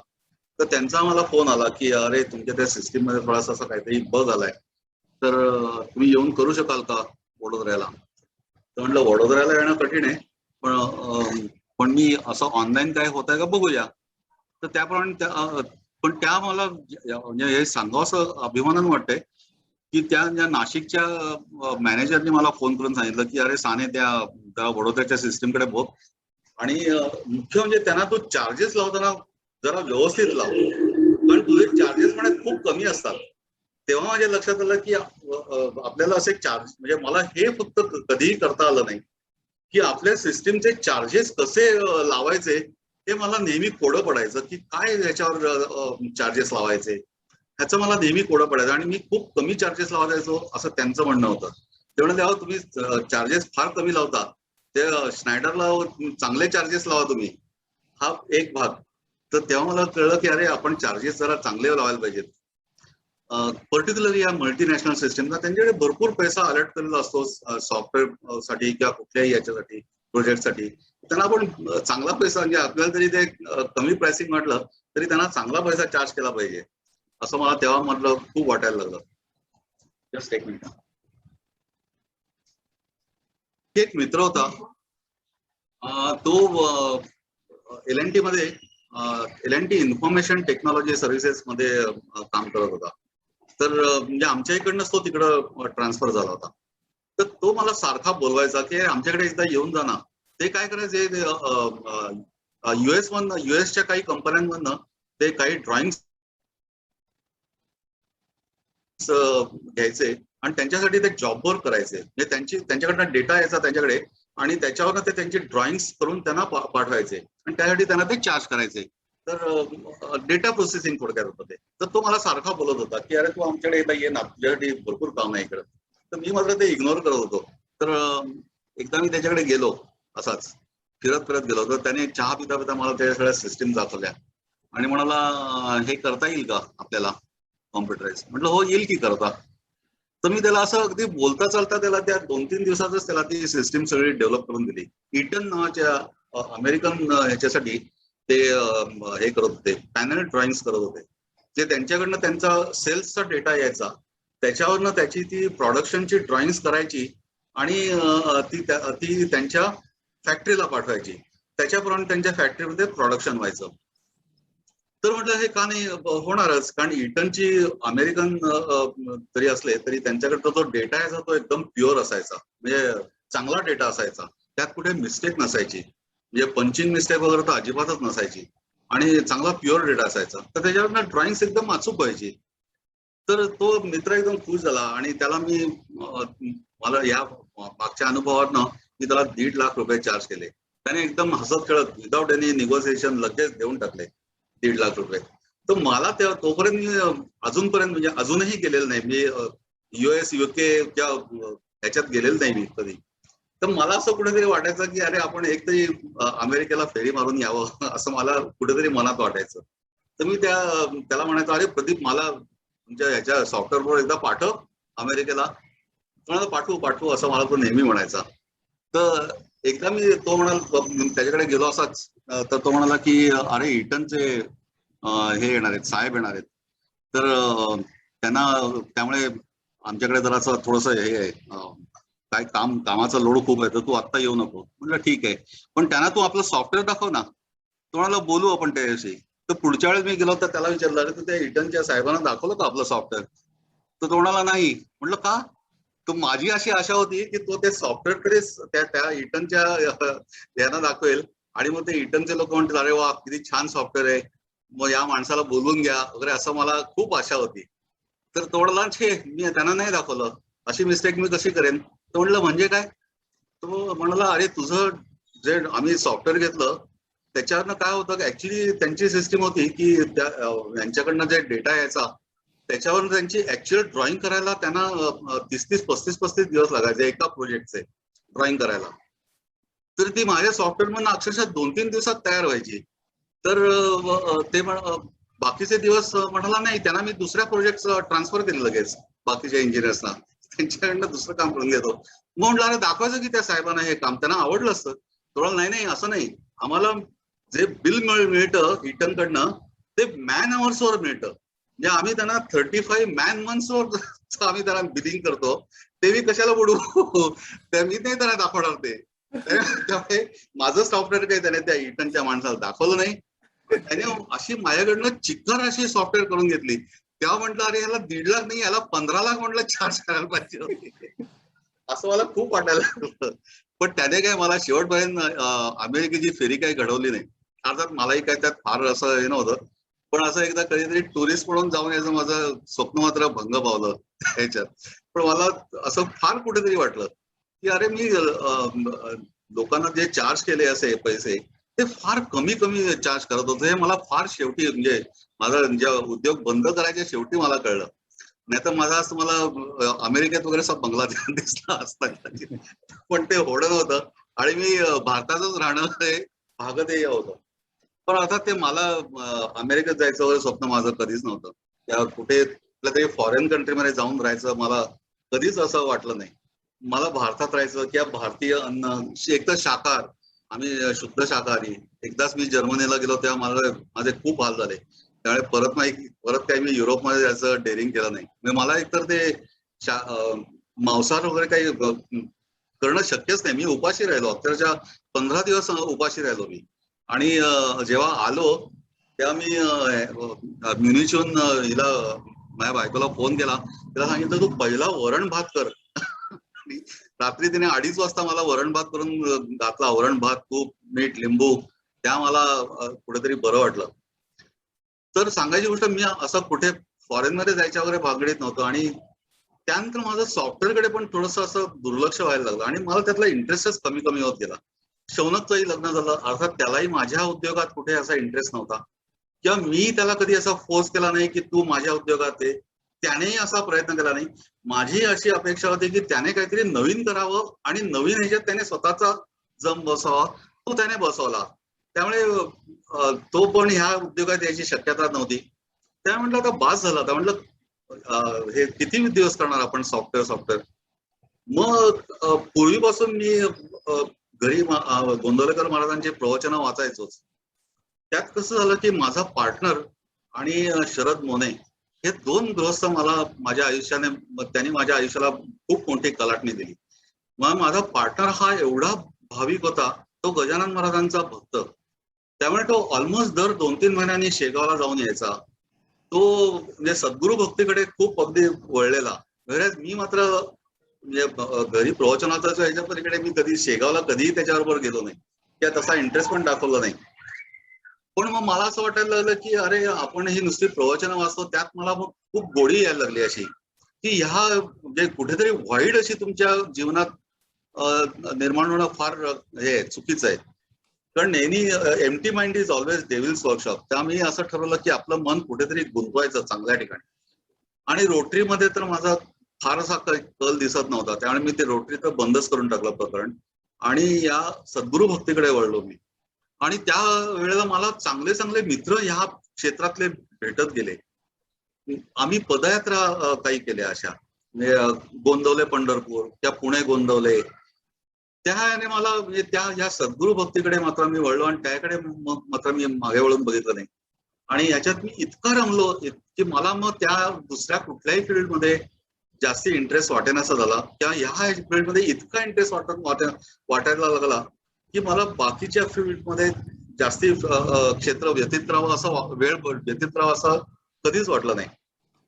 त्याच तुम्हाला काय झालं की कुठेतरी आपला समाजाला उपयोग व्हावा असं मात्र कुठेतरी डोक्यात असायचं नेहमी.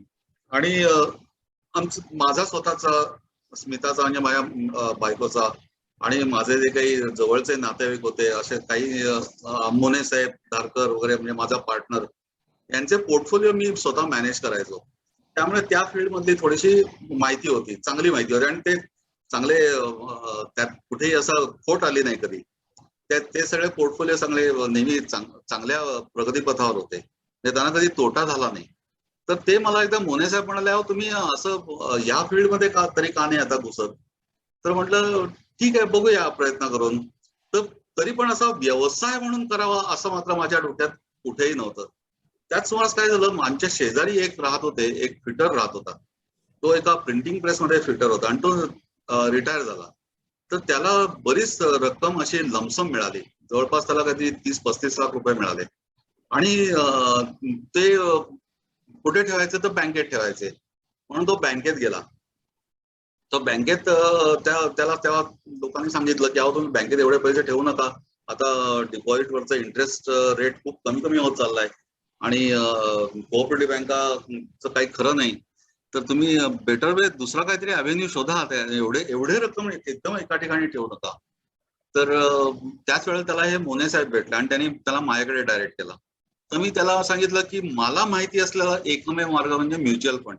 शेअर्स मधलं म्हटलं तू इन्व्हेस्ट अजिबात करू नको, कारण शेअर्स मध्ये इव्हन मी पण करत नाही, कारण शेअर्स मध्ये इन्व्हेस्टमेंट ही फार त्याच्यावर लक्ष ठेवायला लागतं आणि त्याकडे तुमचं सतत लक्ष पाहिजे. मी तुझ्यासाठी असं काही लक्षात ठेवेन असं मी तुला अजिबात प्रॉमिस देणार नाही. वेळेस म्युच्युअल फंड मात्र इन्व्हेस्टमेंट ही अशी आहे की जिथं फार असं लक्ष द्यावं लागत नाही, कारण तो म्युच्युअल फंडचा जो फंड मॅनेजर असतो तो तुमच्यासाठी काम करत असतो. तो तुझे आणि तेच आपण असे विखरून काही 4-5 फंडात तुकडे असे विखरून ठेवूया पैसे. तर त्याचे मी असा त्याचा पोर्टफोलिओ त्याचा बांधून दिला. तर मग माझ्या डोक्यात असं कुठेतरी यायला लागलं की अरे ही लोकांची खरंच गरज आहे की आता बँकांचे डिपॉझिटचे रेट्स खूप कमी होत आहेत आणि एक हे क्षेत्र असं आहे की जिथं तुम्हाला डिपॉझिट पेक्षा चांगला रिटर्न हा मिळू शकतो. अगदी गॅरंटी देता येत नाही, कारण it is all market related. तर तुम्हाला याच्यासाठी मात्र थोडे प्रयत्न केले तर गिरायकं मिळू शकतील आणि एक कुठेतरी माझा थोडासा प्रपंच चालेल एवढं मला काहीतरी मिळेल असं एक त्यात हेतू. आणि मुख्य म्हणजे वेळ, माझा वेळ एम्प्टी राहणार नाही, मी कुठेही एम्प्टी माइंड राहणार नाही, हा त्यातला एक मुख्य फायदा होता. तर मी असे मला कस्टमर्स मिळत गेले. मग मी त्या ह्याच्यात थोडंसं गुंतायचं ठरवलं. तर त्यासाठी एजन्सी घ्यायची. तर मला त्यांनी सांगितलं की तुम्हाला NISM ची परीक्षा द्यायला लागेल, म्हणजे national institute of security market, त्यांची तुम्हाला परीक्षा द्यायला लागेल. परीक्षा देणं हे मला कधीच असं अवघड वाटलं नाही. कधीच कुठलीच परीक्षा मला अवघड वाटली नाही. सुदैवाने मी त्या परीक्षेला पास म्हणजे बसलो आणि चांगल्याने पास पण झालो आणि मला ती एजन्सी अगदी सहज मिळाली अगदी. तर तेव्हा माझ्या लक्षात आलं की या म्युच्युअल फंड इंडस्ट्रीमध्ये मी एकटाच असा होतो की जो वेगळ्या क्षेत्रातून आलेला आहे. बाकीचे जे सगळे एजंट होते, श्यामला पण माहिती असेल, श्याम मदन वगैरे यांच्याशी पण मी त्यावेळेला याबद्दल चर्चा केली होती की बाकीचे जे सगळे लोक होते, म्हणजे आम्ही त्या एका त्या पर्टिक्युलर परीक्षेच्या तयारीसाठी म्हणून एका क्लासला जायचो, तर 30 जण आम्ही होतो, त्यात ते 29 जण हे इन्शुरन्स एजंट होते आणि मी एकटा असा होतो की जो इन्शुरन्स एजंट नव्हतो. मी फक्त असा सॉफ्टवेअर मधनं आलेला म्हटल्यावर त्यांना आश्चर्यच वाटायचं की सॉफ्टवेअर मधनं इथं कुठे आला बाबा असं वाटायचं. तर माझ्या असं लक्षात आलं की हे लोक असे, आणि ते लोक फारसे असे म्युच्युअल फंड कडे फारसे इंटरेस्टेड पण नसायचे. जे 30 लोक आले होते ते बाकीचे असे म्युच्युअल फंड मध्ये इन्व्हेस्ट करायला लोकांना फारसे उद्युक्त करायचे नाही. याचं मी त्या ह्याच्यात पडलो तेव्हा माझ्या लक्षात आलं की इन्शुरन्स एजंटना मिळणारं कमिशन हे त्यातलं मुख्य आहे. की त्यांना मिळणारं जे कमिशन असतं ते ऑलवेज 15%, 20% पहिल्या वर्षाला, आणि नंतर सुद्धा त्यांना 7.5%, 5% वगैरे असं चांगलं कमिशन मिळतं. त्यामुळे त्यांचं अर्थातच इन्शुरन्स बिझनेसकडे जास्ती लक्ष असायचं आणि म्युच्युअल फंड कडे मात्र ते फार कमी लक्ष द्यायचे, कारण म्युच्युअल फंड च्या लोकांना मिळणारं कमिशन जे असतं इतकं मिगर असतं की त्यात त्यांचं म्हणजे काही मिळत नाही असं म्हटलं तरी हरकत नाही. म्हणजे त्याच्यात कित्येक वेळेला माझा त्या क्लायंटकडे जाणारा खर्च एवढा व्हायचा की त्यातनं कमिशन तर सोडाच, म्हणजे माझाच पैसा जास्ती खर्च व्हायचा, पण मला मात्र त्यात इंटरेस्ट होता कारण माझा वेळ त्यात चांगला रमायचा. तर बाकीच्या कोणाला, कारण यात इंटरेस्ट नसल्यामुळे मी ह्याच्यात मात्र पडायचं ठरवलं, कारण लोकांची यात कुठेतरी सेवा होते असं माझ्या मनाने घेतलं. आणि ते माझं अजूनही मत आहे की म्युच्युअल फंड ही इंडस्ट्री खरोखर म्हणजे सरकारने असं का केलं माहित नाही, पण त्याचं कमिशन त्यांनी इतकं मिगर ठेवलंय की इक्विटी स्कीमसाठी हार्डली 1% ते 1.25% ते हे देतात, कमिशन देतात. वेरएज डेट फंड साठी वगैरे तर ते अक्षरशः 25 पैसे वगैरे असं कमिशन देतात, की जे अक्षरशः मिगर आहे. त्यामुळे कोणीच या फील्डमध्ये पडायला उद्युक्त नसतो असा. त्या तुम्हाला ऍडवाइस द्यायला पण तुम्ही स्वतःचा पण तुमचा पोर्टफोलिओ वाचून पहा. तुमचा एजंट तुम्हाला जेव्हा रेकमेंड करतो तो फक्त इक्विटी स्कीम्सच जास्तीत जास्त रेकमेंड करेल. तो डेट फंड तुम्हाला कधी सुचवणारच नाही. का? कारण त्याला इक्विटी स्कीम मध्ये कमिशन जास्त मिळतं, 1%, 1.25%. म्हणजे डेट फंडापेक्षा नाही म्हटलं तरी डबल तिबल त्याला कमिशन मिळतं. अगदी म्युच्युअल फंड मध्ये म्हटलं तरी सुद्धा ते जास्तीत जास्त इक्विटी स्कीम सजेस्ट करायचे. मी मात्र माझ्या क्लायंट्सना पर्टिक्युलरली, आणि माझे क्लायंट्स जे व्हायचे ते रिटायर्ड लोक जास्ती व्हायचे, कारण रिटायर्ड झाल्यावरच लोकांना लमसम पैसा मिळतो. 25 लाख, 30 लाख, 60 लाख वगैरे असे पैसे मिळतात आणि ते लोकांना काय करायचं याचं नेहमी कोडं पडायचं. तर त्यांना मात्र मी असं गाईड करायचो आणि त्यांना मात्र मी सांगायचो की तुम्ही डेट फंडातच पैसे टाका लमसम, आणि त्यातनं तुम्ही STP करा, SIP करा, पण इक्विटी स्कीम मध्ये तुम्ही कधीही लमसम पैसे टाकू नका, असा मी सल्ला द्यायचो. वेळेस इन्शुरन्स एजंटचे लोक मात्र त्यांना उलटा सल्ला द्यायचे, इक्विटीमध्ये टाकायला सांगायचे, इन्शुरन्सच्या वेगवेगळ्या स्कीम मध्ये टाकायला सांगायचे. मी मात्र त्यांना असा सल्ला कधीच दिला नाही आणि अजूनही देत नाही. आणि त्यामुळे माझे क्लायंट अगदी लिमिटेड आहेत, पण आहेत ते माझे एकदम सॅटिस्फाईड क्लायंट आहेत. त्यामुळे ह्या म्युच्युअल फंड हा एक मी बिझनेस म्हणून करत नाही, तर ती एक लोकसेवा म्हणून करतो. की ह्या ज्या रिटायर्ड लोक आहेत त्यांना खरोखर आज अक्षरशः बँकेचा डिपॉझिटवरचा इंटरेस्ट तुम्ही बघितला 5%, 6% मॅक्झिमम मिळतो, जे फिक्स डिपॉझिटवरचा, आणि सेव्हिंग बँक मध्ये तर काही मिळतच नाहीत पैसे. तर त्यांना त्यांचं चरितार्थ चालवायसाठी काही जणांना आता पेन्शन पण नसते, तर त्यांना ह्या जे काय 50-60 लाख रुपये मिळाले असतील त्याच्यावर जे इंटरेस्ट असतात त्याच्यावरच त्यांचं सगळं हे चाललेलं असतं, चरितार्थ चाललेला असतो. तर तो हा 5%, 6%वर काही चालणं शक्य नसतं. तर त्यांना त्या दृष्टीने कुठेतरी असं वाटत असतं की आपल्या इन्व्हेस्टमेंटवर चांगला परतावा मिळावा, त्याच्यावर निदान आपलं पुढची जे रिटायर्ड लाईफ आहे ते चांगलं जावं अशी इच्छा असते. त्यासाठी हा एक चांगला अव्हेन्यू आहे. मी असं अजिबात क्लेम करत नाही की हा एकच अव्हेन्यू आहे. इतरसा अव्हेन्यूज आहेत, उदाहरणार्थ रिअल इस्टेटमध्ये पण गुंतवणूक केली तर त्याचा पण परतावा मिळतो, पण त्याचे सुद्धा काही फायदे आहेत, काही तोटे आहेत. पण हा एक अव्हेन्यू असा आहे की जो एकदम सहज लिक्विड आहे, की तुम्हाला आज म्युच्युअल फंड मध्ये तुम्ही 50 लाख रुपये गुंतवले, उद्या तुम्ही काढायचे अगदी जरी ठरवले तरी तुमचं इक्विटी फंडातले पैसे सुद्धा T+3 म्हणजे 3 दिवसात तुमच्या खात्यात जमा होतात. किंवा डेट फंडातले पैसे आहेत ते आज तुम्ही जरी लिक्विडेट करायचं ठरवले तर तुमच्या खात्याला उद्या जमा होतील. म्हणजे अगदी इमर्जन्सी आली, काही ऑपरेशन आहे, घरी काही इमर्जन्सी आली तर त्यासाठी लागणारा पैसा तुम्ही असा तुमच्या डेट फंडातला कधीही काढू शकता, म्हणजे 1-2 दिवसात काढू शकता. बऱ्याच इक्विटी फंडातले पैसे तुम्हाला कुठेही गुंतवायचे जरी झाले तरी तुम्ही कधीही काढू शकता.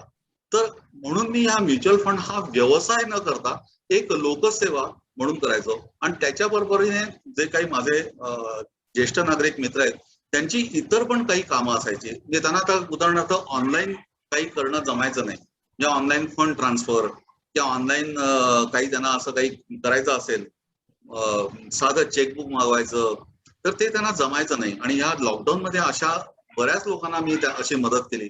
आणि ही एक लोकसेवा म्हणून ह्याकडे बघतो मी, म्युच्युअल फंड या त्याच्याकडे बिझनेस म्हणून अजिबात बघत नाही किंवा त्यात कमिशन मला काय मिळेल ह्याचा विचार न करता मी त्यांना हे देतो, सल्ला देतो.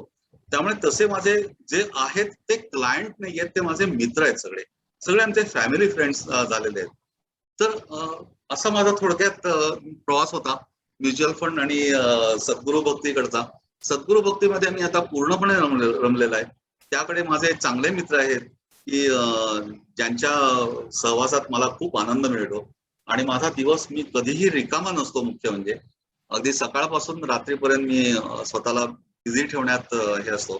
फक्त एकच गोष्ट झाली की या सगळ्यात मी कुठेतरी खूप वाहत गेलो आणि माझं असं वाटलं मला की माझ्या पत्नीकडे माझं खूप दुर्लक्ष झालं असं मला वाटलं.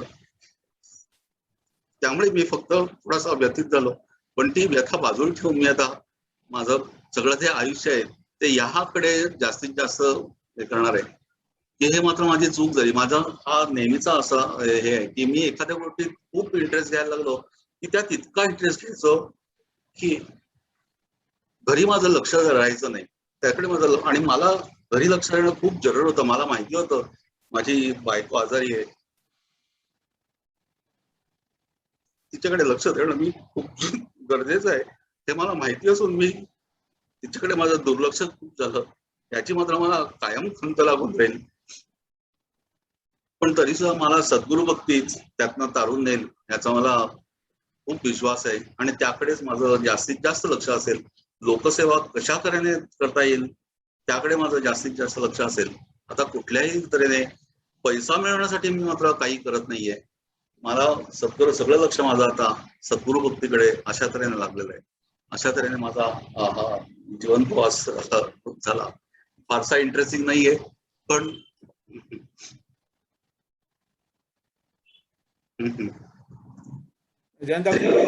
संजू इंटरेस्टिंग नाही इतके छान 4 वेगवेगळे क्षेत्र तू हाताळली आहे इंटरेस्ट घेऊन. याच्यापेक्षा अजून काय सलाम तुला या सगळ्या गोष्टीला. खरंच सलाम.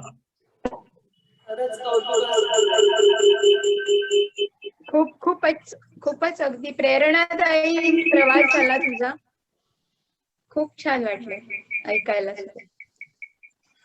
म्हणजे सॉफ्टवेअरमध्ये तू आलास जे काय केलंस ते म्हणजे कमालीचंच आहे. आणि ते कळत नाही शुभांगी, कळत नाही. तुझा आवाज घुमतोय. लॅपटॉपला चालू कर किंवा लॅपटॉप बंद कर शुभांगी आता आणि फोनवर या व्हिडिओ चालू करून. सर्व क्षेत्रामध्ये एक एकलव्यासारखाच तू वागलास आणि तशीच निष्णातपणा त्या प्रत्येक क्षेत्रामध्ये मिळवलं आणि सगळं स्वतःच्या मेहनतीवरती केलंस. आता जे काय तू सगळं सांगितलं याच्यामध्ये कुठेच तुला गुरु नव्हता. त्यामुळे संपूर्णपणे स्वयंभू, संपूर्णपणे एकलव्यासारखा आणि याच्यात गेलास, त्याच्यामध्ये एक्सेल होत गेलास. आणि आफ्टर रिचिंग द पिनॅकल तुला त्याचा कंटाळाच गेला. म्हणजे तिथे तू रमला नाहीस. प्रत्येक वेळेला काहीतरी पुन्हा नव्याच्या शोधामध्ये राहिलास. जे नॉर्मली गोष्टींकडे कुठल्याही माणसाच्या आयुष्यामध्ये ज्या गोष्टी त्याला हव्याशा वाटतात नेहमीच्या, त्याच्या तू पलीकडे गेलास. त्याच्या पलीकडे सतत विचार करत राहिलास. म्हणजे इव्हन कुटुंब चालवायचं ते तू करत राहिलास, पण ते करत असताना सुद्धा तुझी जी मेंटल हे होती ना, काय म्हणायचं आपण त्याला, नीड जी होती ती सॅटिस्फाय करण्यामध्ये तू जास्त राहिलास. म्हणून मग electrical engineering to software to काय सद्गुरू भक्ती टू आता तू जे काही म्युच्युअल जनसेवा. फंडाच्या माध्यमातून जशी समाजसेवा करण्याचा प्रयत्न करतोय, हे बेसिकली तुझ्यामधला तो जो आतला जयंत जो आहे ना, which is always seeking excellence and something new, आणि ते सुद्धा स्वतःच्याच पायावरती, त्याच्यामध्ये तू खूपच छान यशस्वी झालास. मला आता असं वाटतंय की मी तुझ्या मागे लागलो ही खूप चांगली गोष्ट झाली, कारण त्यामुळे आम्हाला हे एवढे सगळे जे फॅसेट्स आहेत ना, मल्टी फॅसेटेड पर्सनॅलिटी आहे तुझी, म्हणजे एवढे सगळे पैलू आणि ते एवढे सगळे डिटेल्स मध्ये कधीच आम्हाला नाही तर कळले नसते. बरोबर. म्हणजे तुझ्यातला इंटेलिजन्स, नवीन शिकायची वृत्ती, तुझ्यातल्या सॉफ्टवेअर मधला जो सॉफ्टनेस आहे मनामधला, तो पण आम्हाला याच्यातनं सगळा तो कळून आला की सेन्सिटिव्ह आहेस तू सगळ्या विषयांविषयी. मग ते तुझं कुटुंब असो, तो समाज असो, खूप छान. मग ती तुझी आध्यात्मिक प्रगती असो, या सगळ्याच्या बाबतीमध्ये तू खूप सेन्सिटिव्ह आहेस. त्या दृष्टीने तू प्रयत्न करत राहिलास, त्या प्रत्येकामध्ये तुला यशच मिळत गेलं, आणि यश मिळाल्यावरती तू कॉम्प्लेसंट नाही राहिलास किंवा त्याच्यातच आणखीन काहीतरी मिळवायचा प्रयत्न नाही केलास. आता तुला असं वाटलं okay this is done, what is next, आणि ते त्याच्यात सुद्धा तू पुन्हा यशच मिळवत गेलास. खूपच प्रेरणादायी. आपण सगळे साठीच्या पुढे आहोत. यावेळेला कोणाकडनं कायच प्रेरणा घ्यायची असं कदाचित आपलं वय नाहीये, पण तरी सुद्धा अत्यंत प्रेरणादायक तुझा सगळा आयुष्याचा प्रवास वाटला. तू तो शेअर केलास त्याबद्दल खूप खूप मनापासून धन्यवाद. मला पण खूप Correct झालं. आवडलं. खूप म्हणजे खूपच छान, आणि इतका छान मित्र आपल्याला आहे, मला खूप अभिमान वाटला. आणि प्रेरणादायी जसं सुरेन म्हणाला की आम्हाला तर आनंद झालाच, पण ही प्रेरणा मी पुढच्या पिढीपर्यंत नक्की पोहोचवणार आहे. त्यांना मात्र हे प्रेरणादायी असणार आहे. मी नक्की माझ्या मुलांना हा मिलिंदनी पाठवल्यावर मी नक्की शेअर करणार आहे. हे खरोखरच प्रेरणादायी आहे, आणि असंच पुढच्या पिढीने व्हावं अशी अपेक्षा पण आहे. म्हणजे जेव्हा ते नोकरीला जातील, तिथनं मिळतंय काय हे जास्ती बघितलं जातं. मी आपल्या मुलांबद्दल बोलत नाहीये, पण एक जनरल हे, पण तुझा ऍटिट्यूड आपण इथे देऊ किती शकतो हा होता. हा खूपच भावला की ह्याचं मिळतंय काय आणि जास्तीत जास्त कसं घेता येईल, ह्याच्यापेक्षा आपल्याला जास्तीत जास्त इथे कॉन्ट्रीब्यूट कसं करता येईल, हा जो ऍटिट्यूड आहे, ही जी एक पॅशनेट भावना आहे आपल्या नॉलेज बद्दल, आपल्या मेहनती, जे काही तुझ्याकडे आहे ते देता कसं जास्तीत जास्त येईल आणि हे सगळं वर कसं आणता येईल, ही जी पॅशनेट भावना आहे ना, त्याला हॅट्स ऑफ जयंता. खूपच छान.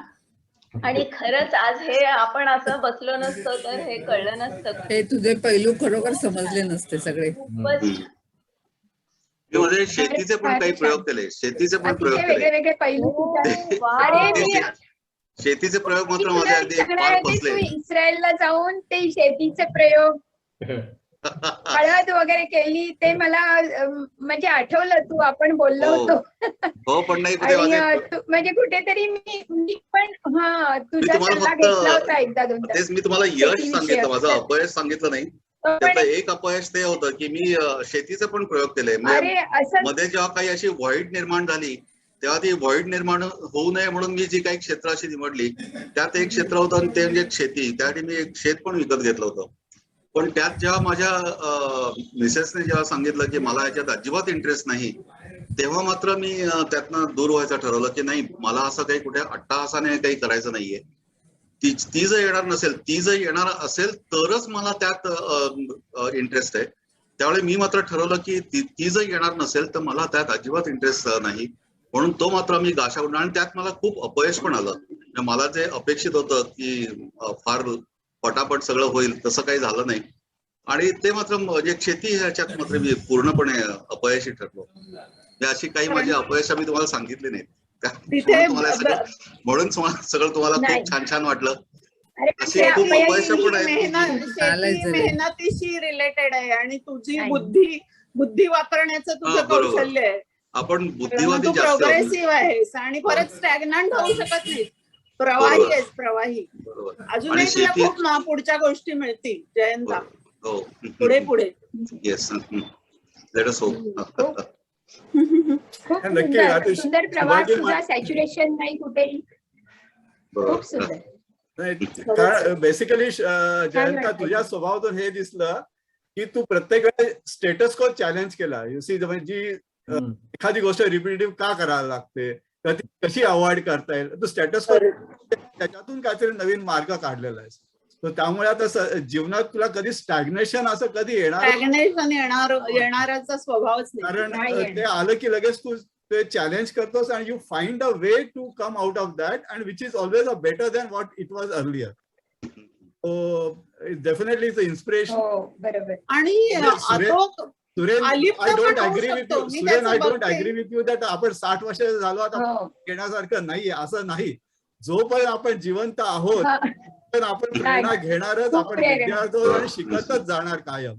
त्यामुळे पण जया- प्रत्येक वेळेला I think we are going to learn and this is also one of the best sessions. Yes. खूपच छान झाला, त्याबद्दल प्रश्न. जयंता, बरोबर. तू अलिप्त पण पटकन होतोस. तर तसं थोडं थोडं हो. कधी कधी ते अवॉइडही केलं पाहिजे आणि मित्रांच्यात पण राहिलं पाहिजे. त्यांनी पण ना खूप चांगलं पडतं. आणि आता तर तुला थोडी गरजही आहे हो की खूपच सगळ्यांच्यात गरज आहे. असण्याची. खूप तर गरज आहे. गरज आहे म्हणजे त्यातनं तू बाहेर येईपर्यंत तरी गरज आहे.